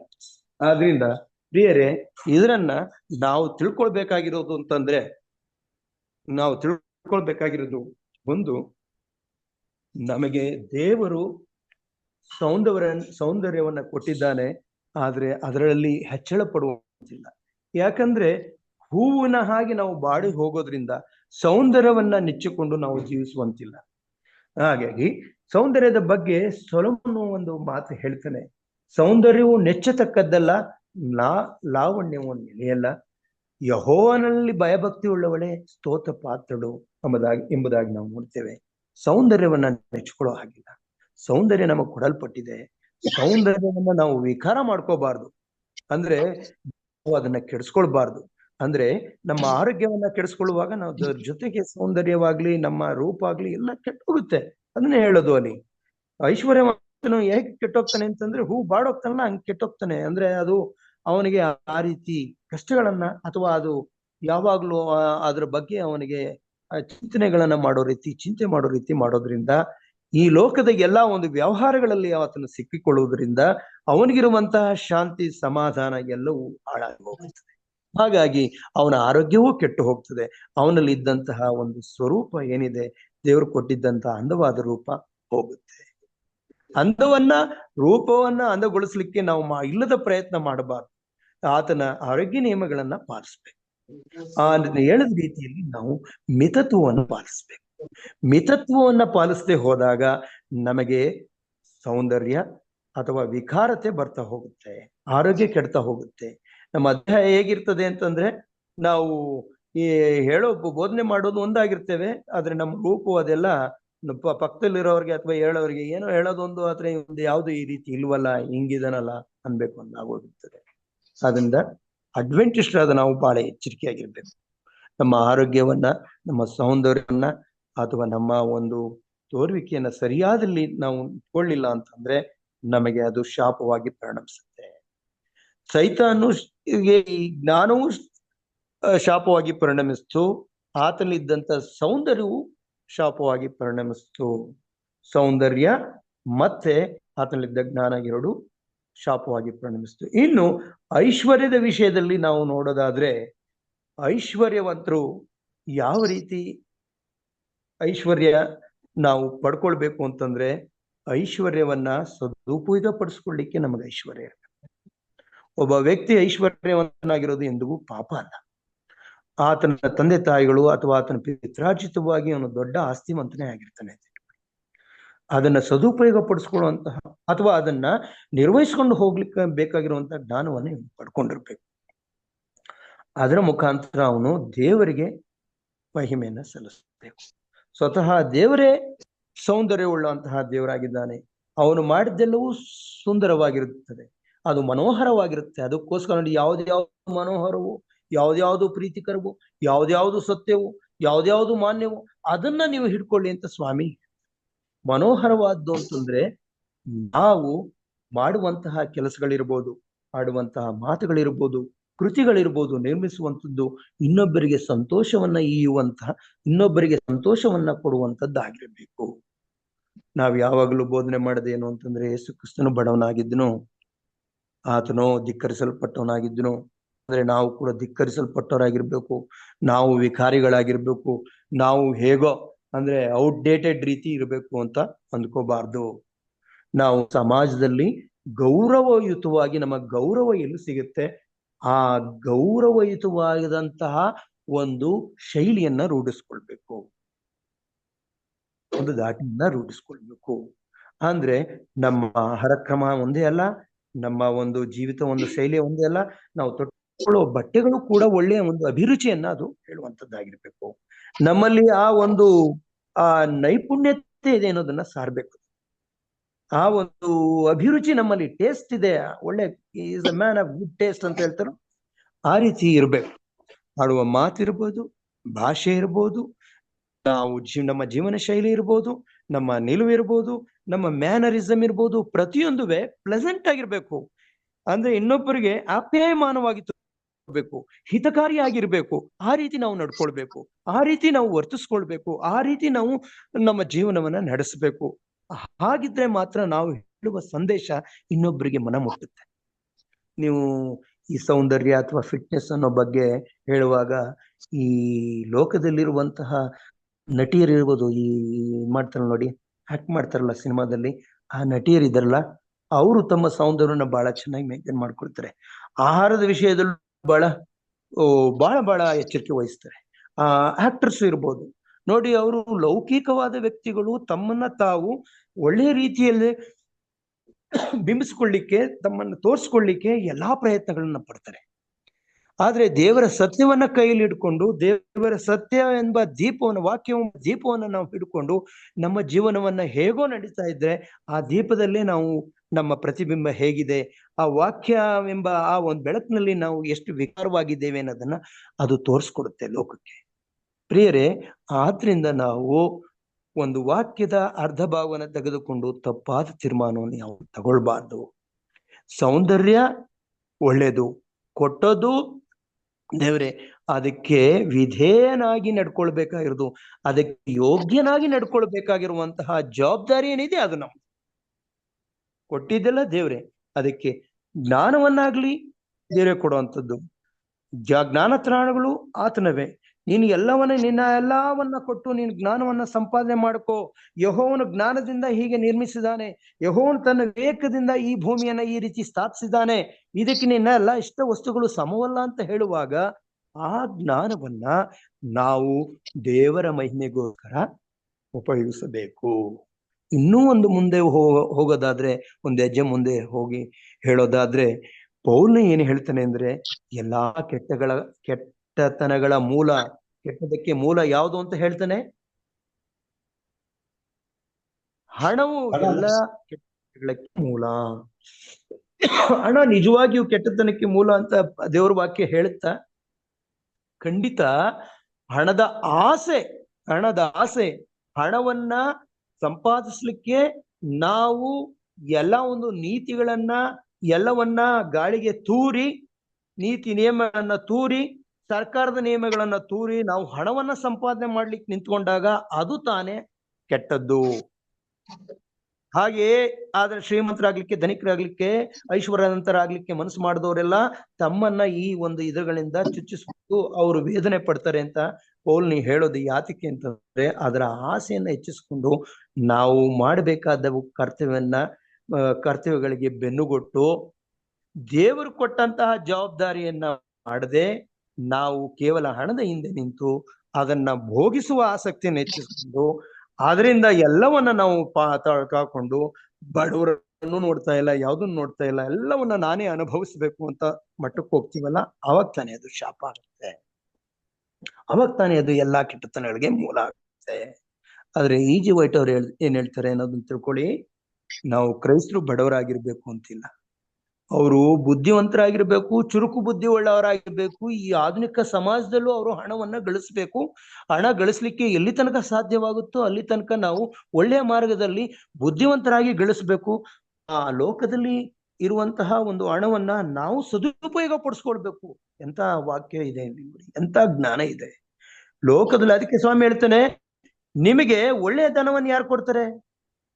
ಈ ಒಂದು ಧನವನ್ನ ನೀವು ಉಪಯೋಗಿಸ್ಕೊಳಕ್ ಗೊತ್ತಿಲ್ಲ ಅಂದ್ರೆ ನಿಮ್ಗೆ ಒಳ್ಳೆ ಧನವನ್ನು ಯಾರು ತಂದು ಕೊಡ್ತಾನೆ ಅಂತ ಸ್ವಾಮಿ ಹೇಳ್ತಾನೆ. ಅಲ್ಲಿ ಲೋಕ 16ನೇ ಚಾಪ್ಟರ್ ಅಲ್ಲಿ ಬರ್ತದೆ. ಅದೇ ಒಬ್ಬ ಏನ್ ಮಾಡ್ತಾನೆ, ಬುದ್ಧಿವಂತ ಆಳು, ಅಯ್ಯೋ ನನ್ನ ಕೆಲಸದಿಂದ ಕಿತ್ತಾಕ ನಾನು ಏನ್ ಮಾಡಕ್ಕಾಗುತ್ತೆ ಅಂದ್ಬಿಟ್ಟು ಅವ್ರನ್ನೆಲ್ಲ ಕರೆದು, ನೋಡ್ರಪ್ಪ ನಿಮ್ ಪತ್ರಗಳನ್ನ ತಗೋ ಬನ್ನಿ ಅಂತ ಹೇಳಿ ಆ ಪತ್ರದಲ್ಲಿ ಇದ್ದಂತ ಸಾಲವನ್ನ ಅರ್ಧ ಮಾಡಿ ಕೊಡ್ತಾನೆ. ಯಾಕೆ ಅಂತಂದ್ರೆ ಶ್ರೀಮಂತನಿಗೆ ಅವರು ಸಾಲವನ್ನ ಕಡಿಮೆ ತೀರಿಸ್ಬೇಕು, ಆ ರೀತಿ ಮಾಡ್ತಾನೆ. ಅವನು ಅಲ್ಲಿಂದ ಕೆಲಸದಿಂದ ತೆಗೆದುಹಾಕಲ್ಪಟ್ರು ಯಾರಿಂದ ಅವನಿಗೆ ಕಡಿಮೆ ಆಗಿರ್ತದೋ, ಯಾರು ಕಡಿಮೆ ಸಾಲವನ್ನ ತೀರಿಸಬೇ ರೀತಿ ಮಾಡುತ್ತಾನೋ, ಸಹಾಯ ಮಾಡ್ತಾನೋ, ಅವರು ನನ್ನನ್ನ ನೋಡ್ಕೊಳ್ಳಿ ನಂತರ ಅಂತ. ಇದನ್ನೇ ಸ್ವಾಮಿ ಹೇಳ್ತಾನೆ, ನೋಡಿ ಲೋಕದವರು ಎಷ್ಟು ಬುದ್ಧಿವಂತ ಆಗಿರ್ತಾರೆ, ನೀವ್ ಯಾಕೆ ಬುದ್ಧಿವಂತರಾಗಿಲ್ಲ ಹಣದ ವಿಷಯದಲ್ಲಿ? ನಿಮಗೆ ಒಳ್ಳೆಯ ಪ್ರಾಮಾಣಿಕವಾದ ಹಣವನ್ನು ಯಾರು ಕೊಡ್ತಾರೆ ಅಂತ. ಅದರಿಂದ ನಾವು ದುಡಿಯುವಂತ ಮಾರ್ಗ ಒಳ್ಳೆಯದಾಗಿರ್ಬೇಕು, ಪ್ರಾಮಾಣಿಕರಾಗಿ ನಾವು ದುಡಿಬೇಕು. ಕೊಡುವಂತವ್ರು ಅವ್ರು ಯಾರೋ ಆಗಿರ್ಬಹುದು, ಆದ್ರೆ ನಾವು ಪ್ರಾಮಾಣಿಕರಾಗಿರ್ಬೇಕು. ಇಲ್ಲಿ ಹಣವನ್ನ ಸಂಪಾದನೆ ಮಾಡಬಾರ್ದು, ನಾವು ಯಾವುದನ್ನು ಗಳಿಸಬಾರ್ದು, ಯಾವುದನ್ನು ನಾವು ಒಂದು ಕಂಫರ್ಟಬಲ್ ಆಗಿರ್ಬಾರ್ದು ಅಂತ ನಾವು ಅಂದ್ಕೊಳ್ತೇವೆ. ನಮಗೆ ಕಂಫರ್ಟ್ಸ್ ಇದ್ದಾಗ್ಲೇ ನಾವು ಚೆನ್ನಾಗಿ ದೇವರವನ್ನ ಕೊಂಡಾಡ್ಲಿಕ್ಕೆ ಸಾಧ್ಯ. ನಮ್ಮಲ್ಲಿ ಹಣ ಇದ್ದಾಗ್ಲೇ ಇನ್ನೊಬ್ಬರಿಗೆ ಹಣ ಸಹಾಯ ಮಾಡ್ಲಿಕ್ಕೆ ಸಾಧ್ಯ. ನಮ್ಮಲ್ಲಿ ಹಣ ಇದ್ದಾಗ್ಲೇ ನಾವು ಸ್ವಾರ್ಥೆಯನ್ನ ಸಾರ್ಲಿಕ್ಕೆ ಒಂದು ಒಳ್ಳೆಯ ಒಂದು ಸಪೋರ್ಟ್ ನ ಮಾಡ್ಲಿಕ್ಕೆ ಸಾಧ್ಯ. ಆದ್ರಿಂದ ದೇವರ ವಾಕ್ಯದ ಒಂದು ಭಾಗವನ್ನ ನೀವು ತೆಗೆದುಕೊಂಡು ಇನ್ನೊಂದು ಭಾಗವನ್ನ ಮರೆತ್ರೆ ಈ ರೀತಿ ಎಲ್ಲ ಒಂದು ಅನರ್ಥಗಳಿಗೆ ನಾವು ಬಡವರಾಗಿರ್ಬೇಕು ಅಂತ ದೇವ್ರು ಅಂದ್ಕೊಂಡ ಅಂತಂದ್ರೆ ಇಲ್ಲ. ಅದಕ್ಕೆ ಅಲ್ಲಿ ಫಿಲಿಪ್ಪಿಯರಿಗೆ ಬರೆದ ಪತ್ರಿಕೆಯಲ್ಲಿ ಹೇಳ್ತಾನೆ, ದೇವರು ಯೇಸು ಕ್ರಿಸ್ತನ ಮುಖಾಂತರ ತನ್ನ ಪ್ರಭಾವದ ಐಶ್ವರ್ಯಕ್ಕೆ ತಕ್ಕ ಹಾಗೆ ನಿಮ್ಮ ಕೊರತೆಯನ್ನು ನೀಗಿಸಲಿ. ಐಶ್ವರ್ಯದ ತಕ್ಕ ಹಾಗೆ. ಅವನು ಎಂತ ಐಶ್ವರ್ಯ ಅಂತಂದ್ರೆ, ಯೇಸು ಕ್ರಿಸ್ತನ ಮುಂದೆ ನೀನು ಬಡವ ಅಂತ ಅವನಾದ್ರು ಹೇಳಿದ್ರೆ, ಇದು ಹೆಂಗೆ ಹೇಳ್ತಾರೆ, ಚಿನ್ನಕ್ಕೆ ಹೋಗಿ ಕಬ್ಬಣ ನೀನು ನನಗಿಂತ ಮೌಲ್ಯದಲ್ಲಿ ಕಡಿಮೆ ಅಂತ ಹೇಳಿದಾಗೆ, ಅಥವಾ ಮಣ್ಣು ಅಥವಾ ಇದ್ದಲು ಹೋಗಿ ನನಗಿಂತ ಮೌಲ್ಯ ಕಡಿಮೆ ಅಂತ ಹೇಳಿದಾಗೆ.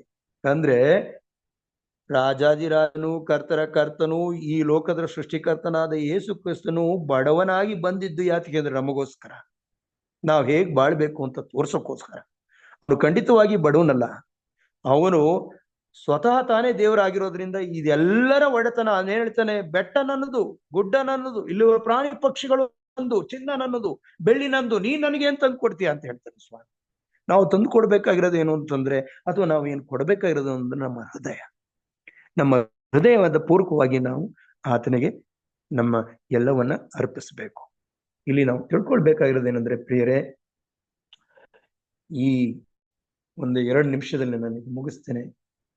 ಜ್ಞಾನವಾಗಲಿ, ಐಶ್ವರ್ಯವಾಗಲಿ, ಸೌಂದರ್ಯವಾಗಲಿ ಇವ್ಯಾವುವು ತಮ್ಮಷ್ಟಕ್ಕೆ ತಾವು ದೇವರಿಂದ ಬಂದ ಶಾಪವಲ್ಲ, ದೇವರು ಕೊಟ್ಟಂತ ಆಶೀರ್ವಾದಗಳೇ. ಅಬ್ರಹಾಮನಿಗೆ ದೇವರು ಒಳ್ಳೆಯ ಸಂಪತ್ತನ್ನು ಕೊಟ್ಟಿದ್ದನು. ಯಾಕಂತಂದ್ರೆ ಅಬ್ರಹಾಮನು ದೇವರಿಗೆ ವಿಧೇಯನಾಗಿ ನಡ್ಕೊಂಡಿದ್ದನು. ಆದ್ರೆ ಅಬ್ರಹಾಮನು ಆ ಸಂಪತ್ತಿನ ಮೇಲೆ ತನ್ನ ದೃಷ್ಟಿಯನ್ನ ಇಟ್ಕೊಂಡಿರಲಿಲ್ಲ, ಅದ್ರ ಮೇಲೆ ಭರವಸೆ ಇಟ್ಕೊಂಡಿರಲಿಲ್ಲ. ಅದು ತಾನಾಗಿ ತಾನು ಒದಗಿ ಬರ್ತಾ ಇತ್ತು. ಇನ್ನು ಜ್ಞಾನವಾದ ವಿಷಯದಲ್ಲಿ ಹೇಳೋದಾದ್ರೆ, ಜ್ಞಾನಿಯಾದ ಸೊಲೊಮೋನಿಗೆ ಜ್ಞಾನ ಬಂದಿದ್ದು ದೇವರಿಂದಲೇ. ದಾನಿಯೇಲನು ಆತನ ಸ್ನೇಹಿತರು ಆ ಬಾಬಿಲೋನ್ ಸಂಸ್ಥಾನದಲ್ಲಿ ಇದ್ದಂತ ಎಲ್ಲಾ ಪಂಡಿತರಿಗಿಂತಲೂ ಎಲ್ಲಾ ವಿದ್ಯಾವಂತರಿಗಿಂತಲೂ 10 ಪಟ್ಟು ಹೆಚ್ಚಾಗಿ ಜ್ಞಾನಿಗಳಾಗಿ ಕಂಡು ಬಂದಿದ್ದು ಹೇಗೆ ಅಂತಂದ್ರೆ, ಅದು ಅವರು ದೇವರಿಂದ ಹೊಂದ್ಕೊಂಡಿದ್ರಿಂದ, ಅವರು ದೇವರಿಗೆ ಭಯಪಟ್ಟು. ಇನ್ನು ಸೌಂದರ್ಯದ ವಿಷಯ ಬಂದ್ರು ಸಹ ಈ ಎಲ್ಲಾ ಸೃಷ್ಟಿಯನ್ನು ದೇವರು ಸೌಂದರ್ಯದಲ್ಲೇ ಸೃಷ್ಟಿ ಮಾಡಿದ್ದಾನೆ, ಒಂದು ಕ್ರಮದಲ್ಲಿ ಸೃಷ್ಟಿ ಮಾಡಿದ್ದಾನೆ. ಅದು ಮನೋಹರವಾಗಿರಬೇಕು ಅಂತ ಸೃಷ್ಟಿ ಮಾಡಿದ್ದಾನೆ. ಇದು ಸೊಗಸಿನಿಂದ ಕೂಡಿರ್ಬೇಕು, ಆ ರೀತಿ ಸೃಷ್ಟಿ ಮಾಡಿದ್ದಾನೆ. ಆದ್ರಿಂದ ಈ ಸೌಂದರ್ಯವನ್ನ ನಾವು ಇದೇನು ಅಲ್ಲ, ಇದು ಸೌಂದರ್ಯದ ನಾವು ಹಿಂದೆ ಹೋಗ್ಬಾರ್ದು ಅಂತ ಅಂದ್ಕೋಬಹುದು. ಆದ್ರೆ ನಾವು ಸೌಂದರ್ಯ ಅಂತ ಏನ್ ಕೊಟ್ಟಿದ್ದಾನೆ ಸ್ವಾಮಿ ಈ ಪ್ರಕೃತಿಯಲ್ಲಿ, ಮತ್ತೆ ನಮಗೇನ್ ಕೊಟ್ಟಿದ್ದಾನೆ ಅದನ್ನ ಸರಿಯಾಗಿ ಅದು ಪಾಲನೆ ಮಾಡ್ಕೊಂಡು ಹೋಗ್ಬೇಕು. ಅದಕ್ಕೆ ನಾವು ಸ್ಟೂವರ್ಡ್ಸ್ ಅಂತ ಕರೀತೇವೆ. ನಮ್ಮನ್ನ ದೇವರು ಇದಕ್ಕೆ ಪಾರುಪತ್ಯಗಾರನಾಗಿ ಮಾಡಿದ್ದಾನೆ. ಇವೆಲ್ಲರ ಪಾರುಪತ್ಯಗಾರಿಕೆಯನ್ನ ಸರಿಯಾದ ರೀತಿಯಲ್ಲಿ ನಿರ್ವಹಿಸಿದ್ರೆ ಸ್ವಾಮಿ ಹೇಳ್ತಾನೆ, ಬಲ ಒಳ್ಳೆ ಆಳೆ, ನೀನು ಸರಿಯಾಗಿ ನಿರ್ವಹಿಸಿದೀಯ, ನನ್ನ ತಂದೆಯ ಸೌಭಾಗ್ಯದಲ್ಲಿ ನೀನು ಸೇರು ಅಂತ ಹೇಳುವಂತನಾಗಿದ್ದಾನೆ. ಇದರಲ್ಲಿ ನೀನು ಕಡೆಯದಾಗಿ ಒಂದೇ ಒಂದು ವಾಕ್ಯವನ್ನು ನೀನು ಓದಬೇಕಾಗಿದೆ. ಯೆರೆಮೀಯ 9:23 ಓದಿ ಈ ಒಂದು ಸಂದೇಶವನ್ನ ನಾನು ಮುಗಿಸುವನಾಗಿದ್ದೇನೆ. ಯೆರೆಮೀಯ 9:23. ಯೆರೆಮೀಯ 9:23 ಯಾರಿಗಾದ್ರೂ ಸಿಕ್ಕಿಲ್ಲ ಅಂದ್ರೆ ನಾನೇ ಓದ್ತೀನಿ.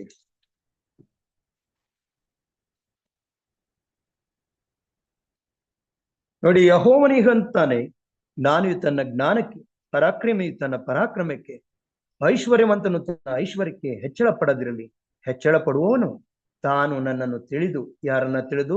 ದೇವರನ್ನ ತಿಳಿದು, ನಾನು ಅಂದ್ರೆ ದೇವರು ಲೋಕದಲ್ಲಿ ಪ್ರೀತಿ ನೀತಿ ನ್ಯಾಯಗಳನ್ನು ತೋರ್ಪಡಿಸುವ ಯೆಹೋವನಾಗಿರುವನು ಎಂದು ಗ್ರಹಿಸಿಕೊಂಡಿದ್ದೇನೆಂಬುದಕ್ಕೆ ಹೆಚ್ಚಳ ಪಡಲಿ. ದೇವ್ರನ್ನ ಈ ರೀತಿ ಅರ್ಥ ಮಾಡ್ಕೊಂಡಿದ್ದೇನೆ ನಾನು ಅನ್ನೋದಕ್ಕೆ ಅವನು ಹೆಚ್ಚಳ ಪಡ್ಬೇಕು ಹೊರತು ಇನ್ಯಾವುದಕ್ಕೂ ಹೆಚ್ಚಳ ಪಡೋ ಹಾಗಿಲ್ಲ. ಜ್ಞಾನಿಯೂ ಆಗ್ಲಿ, ಪರಾಕ್ರಮಿಯೂ ಆಗ್ಲಿ, ಅಥವಾ ಐಶ್ವರ್ಯವಂತನ ಆಗ್ಲಿ, ಇವ್ರು ಯಾರು ಅವರು ಹೊಂದ್ಕೊಂಡಿರುವಂತಹ ಆ ಒಂದು ಮೆಟೀರಿಯಲ್ ಏನಿದೆ ಅದಕ್ಕೋಸ್ಕರ ಅವರು ಹೆಚ್ಚಳ ಪಡಬಾರ್ದು. ಆದ್ರೆ ದೇವರಿಂದ ನೀತಿ ನ್ಯಾಯ ಪ್ರೀತಿ ಎಲ್ಲ ಸಿಗುತ್ತೆ, ಇದ್ರ ಮುಖಾಂತರ ಅವನು ನನ್ನ ನಡೆಸ್ತಾ ಇದ್ದಾನೆ ಅನ್ನುವಂತಹ ತಿಳುವಳಿಕೆ ನಾವು ಹೊಂದಿದ್ರೆ ಆ ತಿಳುವಳಿಕೆಗೋಸ್ಕರ ನಾವು ಹೆಚ್ಚಳ ಪಡಬೇಕು ಅಂತ ದೇವರು ಹೇಳ್ತಾನೆ. ದೇವರು ಈ ಒಂದು ವಾಕ್ಯಗಳನ್ನ, ಈ ಒಂದು ಸಂದೇಶವನ್ನ ಆಶೀರ್ವದಿಸಲಿ. ನಾವೆಲ್ಲರೂ ಈ ವಾಕ್ಯಗಳಿಂದ ಒಂದು ಒಳ್ಳೆಯ ಜ್ಞಾನವನ್ನ ಪಡ್ಕೊಂಡು ನಮ್ಮ ಜೀವನವನ್ನ ಸರಿಪಡಿಸ್ಕೊಳ್ಳೋಣ. ನಾವು ಸೋಂಬರಿಗಳಾಗಿ ಜೀವಿಸಬಾರ್ದು. ನಾವು ಈ ಲೋಕದ ಆಧುನಿಕತೆಗೆ, ಕೃತಕತೆಗೆ ಮಾರು ಹೋಗಬಾರ್ದು. ಮತ್ತೆ ನಾವು ಈ ಒಂದು ಐಶ್ವರ್ಯನ ನೆಚ್ಕೊಂಡು ಐಶ್ವರ್ಯವನ್ನ ಗಳಿಸ್ಲಿಕ್ಕೆ ಅಡ್ಡ ಮಾರ್ಗ ಹಿಡಿಬಾರ್ದು ಎಂಬುದೇ ಈ ಒಂದು ದಿನದ ಈ ಒಂದು ಮುಂಜಾನೆಯ ವೇಳೆ ದೇವರು ಕೊಡುವಂತಹ ಒಂದು ವಾಕ್ಯವಾಗಿದೆ. ದೇವರು ನಮ್ಮೆಲ್ಲರನ್ನೂ ಆಶೀರ್ವದಿಸಲಿ. ಇದೇ ನನ್ನ ಪ್ರಾರ್ಥನೆ. ಆಮೇನ್. ಆಮೇನ್.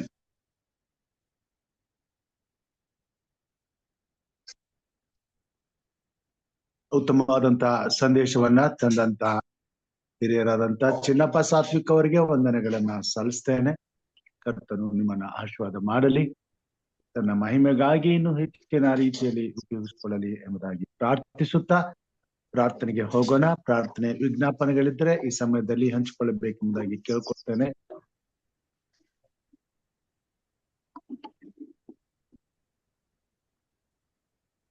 ಪ್ರಾರ್ಥನೆ ವಿಜ್ಞಾಪನೆಗಳಿದ್ರೆ ಈ ಸಮಯದಲ್ಲಿ ತಿಳಿಸಬೇಕೆಂಬುದಾಗಿ ಕೇಳ್ಕೊಳ್ತೇನೆ. ಹಿರಿಯರಾದಂತಹ ಹೇಮಲತಮ್ಮ ಅವರು ಪ್ರಾರ್ಥನೆ ಮಾಡ್ಬೇಕೆಂಬುದಾಗಿ ಕೇಳ್ಕೊಳ್ತೇನೆ. ಚಾಟಲ್ಲಿ ಹಾಕಿ.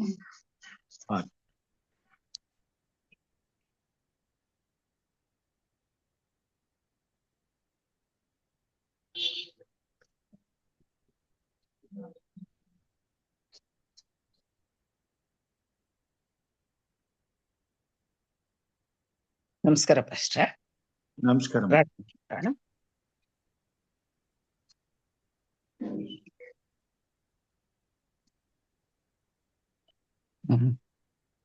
ಪ್ರಾರ್ಥನೆ ಮಾಡೋಣ. ಭೂಪರಲೋಕಗಳ ಒಡೆಯನಾಗಿರುವ ಸ್ವಾಮಿ, ತಂದೆಯಾದ ದೇವರೇ, ನಮ್ಮನ್ನ ಜೀವಿತರ ಸಂಖ್ಯೆಯಲ್ಲಿ ಉಳಿಸಿ ನಿನ್ನ ಪಾದ ಸನ್ನಿಧಿಗೆ ನಮ್ಮನ್ನು ಕರ್ತಂದು ಅಪ್ಪ ನಿನ್ನ ಅಮೂಲ್ಯ ವಾಕ್ಯಗಳ ಮೂಲಕ ನಮ್ಮನ್ನ ಎಚ್ಚರಿಸಿದ್ದೆ ಸ್ವಾಮಿ. ಇದಕ್ಕಾಗಿ ನಿನಗೆ ಕೋಟಿ ಸ್ತೋತ್ರಗಳನ್ನು ಸಲ್ಲಿಸ್ತೇವೆ. ವಾಕ್ಯವನ್ನು ತಂದಂತ ಪ್ರಿಯ ಮಗನನ್ನ ನೀನು ಆಶೀರ್ವದಿಸು ಸ್ವಾಮಿ.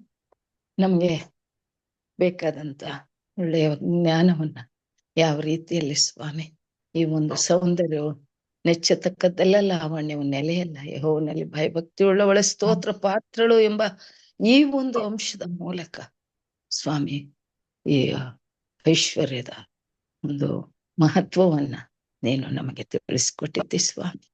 ಎಲ್ಲವೂ ಕೂಡ ನಿನ್ನಿಂದ ಬರುವುದು ಸಾಧ್ಯ ಸ್ವಾಮಿ. ನೀನು ಪ್ರತಿಯೊಬ್ಬ ವ್ಯಕ್ತಿಗೆ ಅವನವನ ಯೋಗ್ಯತೆಗೆ ತಕ್ಕ ಹಾಗೆ ನೀನು ಸ್ವರಗಳನ್ನು ಅನುಗ್ರಹಿಸುತ್ತಾ ಬಂದಿದ್ದೆ ಸ್ವಾಮಿ. ಬರ್ತಾ ಇದ್ದೆ, ಇದಕ್ಕಾಗಿ ಕೋಟಿ ಸ್ತೋತ್ರಗಳಪ್ಪ. ಅಪ್ಪ, ಪೌಲನು ಬಡವನಾಗಿರಲು ಬಲ್ಲೆ, ಐಶ್ವರ್ಯವಂತನಾಗಿರಲು ಬಲ್ಲೆ ಎಂಬುದನ್ನ ಆತನು ಅನುಭವದಿಂದ ಹೇಳಿ ಸ್ವಾಮಿ ನಿನ್ನನ್ನ ಯಾವ ರೀತಿಯಲ್ಲಿ ಸ್ತುತಿಸಿ ತನ್ನ ಒಂದು ಸಾಕ್ಷಿ ಜೀವಿತವನ್ನ ನಮಗೆ ತೋರಿಸಿದನು. ಅದೇ ರೀತಿಯಲ್ಲಿ ಅಪ್ಪ ತಂದೆ, ನಾವು ನಮ್ಮ ಜೀವಿತದ ಕಾಲದಲ್ಲಿ ನೀನು ಕೊಡುವಂತ ಸ್ವರಗಳನ್ನು ಸದುಪಯೋಗ ಪಡಿಸಿಕೊಂಡು ನಿನ್ನ ಮಾರ್ಗದರ್ಶನದಲ್ಲಿ ನಾವು ನಡೆದು ಇತರರಿಗೆ ಸಾಕ್ಷಿಗಳಾಗಿ ಜೀವಿಸುವ ಹಾಗೆ ನಮ್ಮನ್ನು ಉದ್ಧರಿಸಿ ನಡೆಸಪ್ಪ ಸ್ವಾಮಿ. ನಿನ್ನ ಹೆಜ್ಜೆ ಹೆಜ್ಜೆ ಹಾಡಿನಲ್ಲಿ ನಡೆಸು ಸ್ವಾಮಿ. ಹೌದಪ್ಪ, ನಿನ್ನ ವಾಕ್ಯವು ನಮ್ಮ ಕಾಲಿಗೆ ದೀಪವು, ದಾರಿಗೆ ಬೆಳಕು ಆಗಿರಲಪ್ಪ. ಈ ಲೋಕದ ಒಂದು ಐಶ್ವರ್ಯವು ಅದು ಶಾಶ್ವತವಲ್ಲ, ಆದರೆ ನೀನು ಕೊಟ್ಟಂತ ಐಶ್ವರ್ಯವನ್ನ ನಾವು ಯಾವ ರೀತಿ ಸದುಪಯೋಗ ಪಡಿಸಿಕೊಳ್ಬೇಕು, ಈ ಒಂದು ಲೌಕಿಕ ಐಶ್ವರ್ಯ ಹಾಗೂ ಆತ್ಮಿಕ ಐಶ್ವರ್ಯ ಎರಡನ್ನೂ ನಾವು ಯಾವ ರೀತಿಯಲ್ಲಿ ಬಳಸಿಕೊಳ್ಬೇಕೆಂಬುದನ್ನ ನಿನ್ನ ಮುದ್ದು ಮಗನ ನಮಗೆ ತಿಳಿಯಪಡಿಸಿರುವಾಗ ಅದನ್ನ ನಾವು ನಮ್ಮ ಜೀವಿತದಲ್ಲಿ ಅಳವಡಿಸಿಕೊಳ್ಳುವ ಶಕ್ತಿಯನ್ನು ಕೊಡು ತಂದೆಯಾದ ದೇವರೇ. ನಮ್ಮನ್ನ ನಿನ್ನ ಮಾರ್ಗದರ್ಶನದಲ್ಲಿ ನಡೆಸು ಸ್ವಾಮಿ. ಅಪ್ಪ ತಂದೆಯಾದ ದೇವರೇ, ಈ ಒಂದು ವೇದಿಕೆಯನ್ನು ಅನುಗ್ರಹಿಸಿದಂತ ನಿನಗೆ ಕೋಟಿ ಸ್ತೋತ್ರಗಳಪ್ಪ. ಹಾಗೂ ತಂದೆಯೇ, ಇದರ ರೂವಾರಿಯನ್ನು ಕೂಡ ನೀನು ಆಶೀರ್ವದಿಸು ಸ್ವಾಮಿ. ಅವ್ರಿಗೆ ಬೇಕಾದಂತ ಆತ್ಮಿಕ ಶಾರೀರಿಕ ಬಲವನ್ನ ಕೊಟ್ಟು ಈ ಒಂದು ಕಾರ್ಯಕ್ರಮವನ್ನ ಯಶಸ್ವಿಯಾಗಿ ಮುನ್ನಡೆಸುವ ಶಕ್ತಿ ಕೊಟ್ಟು ನೀನು ನಡೆಸಿ ಕಾಪಾಡು ಸ್ವಾಮಿ. ಹಾಗೂ ತಂದೆ, ನಮ್ಮ ಪ್ರತಿ ಒಂದೊಂದು ಕುಟುಂಬಗಳನ್ನು ಕೂಡ ನಿನ್ನ ಪಾದ ಸನ್ನಿಧಿಗೆ ತಂದಿದ್ದೇನಪ್ಪ. ಈ ನಿನ್ನ ವಾಕ್ಯಕ್ಕೋಸ್ಕರವಾಗಿ ಬೆಳಗ್ಗೆ ಮತ್ತು ಸಂಜೆ ಚಾತಕ ಪಕ್ಷಿಗಳಂತೆ ಕಾದು ಕುಳಿತಿರುವಂತ ಪ್ರಿಯ ಮಕ್ಕಳಿಗೆ ಈ ಒಂದು ಮನ್ನವನ್ನ ನೀನು ಅನುಗ್ರಹಿಸ್ತಾ ಬರ್ತಿರುವುದಕ್ಕಾಗಿ ಎಷ್ಟು ಸ್ತೋತ್ರ ಕೃತಜ್ಞತೆ ಸಲ್ಲಿಸಿದ್ರು ಸಾಲದು. ಇದರ ಪ್ರಯೋಜನ ಪಡ್ಕೊಂಡವರಾಗಿ ಜೀವಿತಗಳಲ್ಲಿ ಸ್ವಾಮಿ ಮಾರ್ಗದರ್ಶನ ನೀಡಪ್ಪ ಸ್ವಾಮಿ. ಅಪ್ಪ ತಂದೆಯಾದ ದೇವರೇ, ಪ್ರತಿ ಒಂದು ಕುಟುಂಬದ ಸದಸ್ಯರನ್ನ ನಿನ್ನ ಕೃಪೆಯುಳ್ಳ ಹಸ್ತಕ್ಕೆ ಒಪ್ಪಿಸ್ತೇನೆ. ಹಾಗೂ ತಂದೆಯೇ, ಈ ಒಂದು ಕುಟುಂಬದಲ್ಲಿ ನಿನಗಾಗಿ ಮನವಿಗಳನ್ನ ಸಲ್ಲಿಸಲು ಕೂಡ ಒಂದು ಅವಕಾಶ ನೀಡಿದ್ದಿ ಸ್ವಾಮಿ. ಈ ಎಚ್ಚರವಾಗಿದ್ದು ಪ್ರಾರ್ಥಿಸಿರಿ ಎಂಬ ಕಾರ್ಯಕ್ರಮದ ಮೂಲಕ ನಿನ್ನ ಮುಂದೆ ಅನೇಕ ಬೇಡಿಕೆಗಳನ್ನಿಡುವಾಗ ಅಪ್ಪ ತಂದೆಯೇ, ನಮ್ಮಲ್ಲಿ ಯಾವುದೇ ಪಾಪ ದೋಷಗಳಿದ್ದರೆ ದಯಮಾಡಿ ಕ್ಷಮಿಸಿ ನಮ್ಮನ್ನು ಶುದ್ಧಿಗೊಳಿಸಿ ನಮ್ಮ ಪ್ರಾರ್ಥನೆಗೆ ಸದುತ್ತರ ದಯಪಾಲಿಸಿಕೊಡಪ್ಪ ಸ್ವಾಮಿ. ತಂದೆಯಾದ ದೇವರೇ, ಸಹೋದರ ಜೇಕಬ್ ಈ ಮಗನ ಕುಟುಂಬಕ್ಕೋಸ್ಕರವಾಗಿ ನಿನ್ನಲ್ಲಿ ಮೊರೆ ಇಡ್ತೇನೆ. ಆ ಮಗನು ಅಪ್ಪ ತಂದೆ ಈ ಲೋಕದಲ್ಲಿದ್ದಾಗ ನಿನ್ನ ಸೇವೆಯಲ್ಲಿ ತನ್ನನ್ನು ತೊಡಗಿಸಿಕೊಂಡು ಅನೇಕ ಒಳ್ಳೆಯ ಕಾರ್ಯಗಳನ್ನು ಮಾಡಿ ಆ ಮಗನ ಸುಕೃತ್ಯಗಳು ಅವನ ಜೊತೆಯಲ್ಲಿ ಬರುವ ಹಾಗೆ ಅದರ ಒಂದು ಹೊರೆಯನ್ನ ಆ ಮಗನು ಹೊತ್ತಿದ್ದಾನೆ. ಹೊತ್ತು ನಿನ್ನ ಚಿರನಿದ್ರೆಯಲ್ಲಿ ಸೇರಿದ್ದಾರೆ ಸ್ವಾಮಿ. ಆ ಮಗನನ್ನು ನಿನ್ನ ನಿತ್ಯ ರಾಜ್ಯದಲ್ಲಿ ಕಾಣುವ ನಿನ್ನ ಕೃಪೆ ಮಾಡು ಸ್ವಾಮಿ. ಅಪ್ಪ ತಂದೆ ಆದ ದೇವರೇ, ಆ ಕುಟುಂಬದ ಸದಸ್ಯರನ್ನು, ಮುಖ್ಯವಾಗಿ ಶೈನಿ ಆ ಮಗಳನ್ನ ನಿನ್ನ ಕೃಪಾಕರಗಳಿಗೆ ಒಪ್ಪಿಸ್ಕೊಡ್ತೇನೆ. ಆ ಮಗಳಿಗೆ ಸಾಂತ್ವನ ತುಂಬಬೇಕು ಸ್ವಾಮಿ.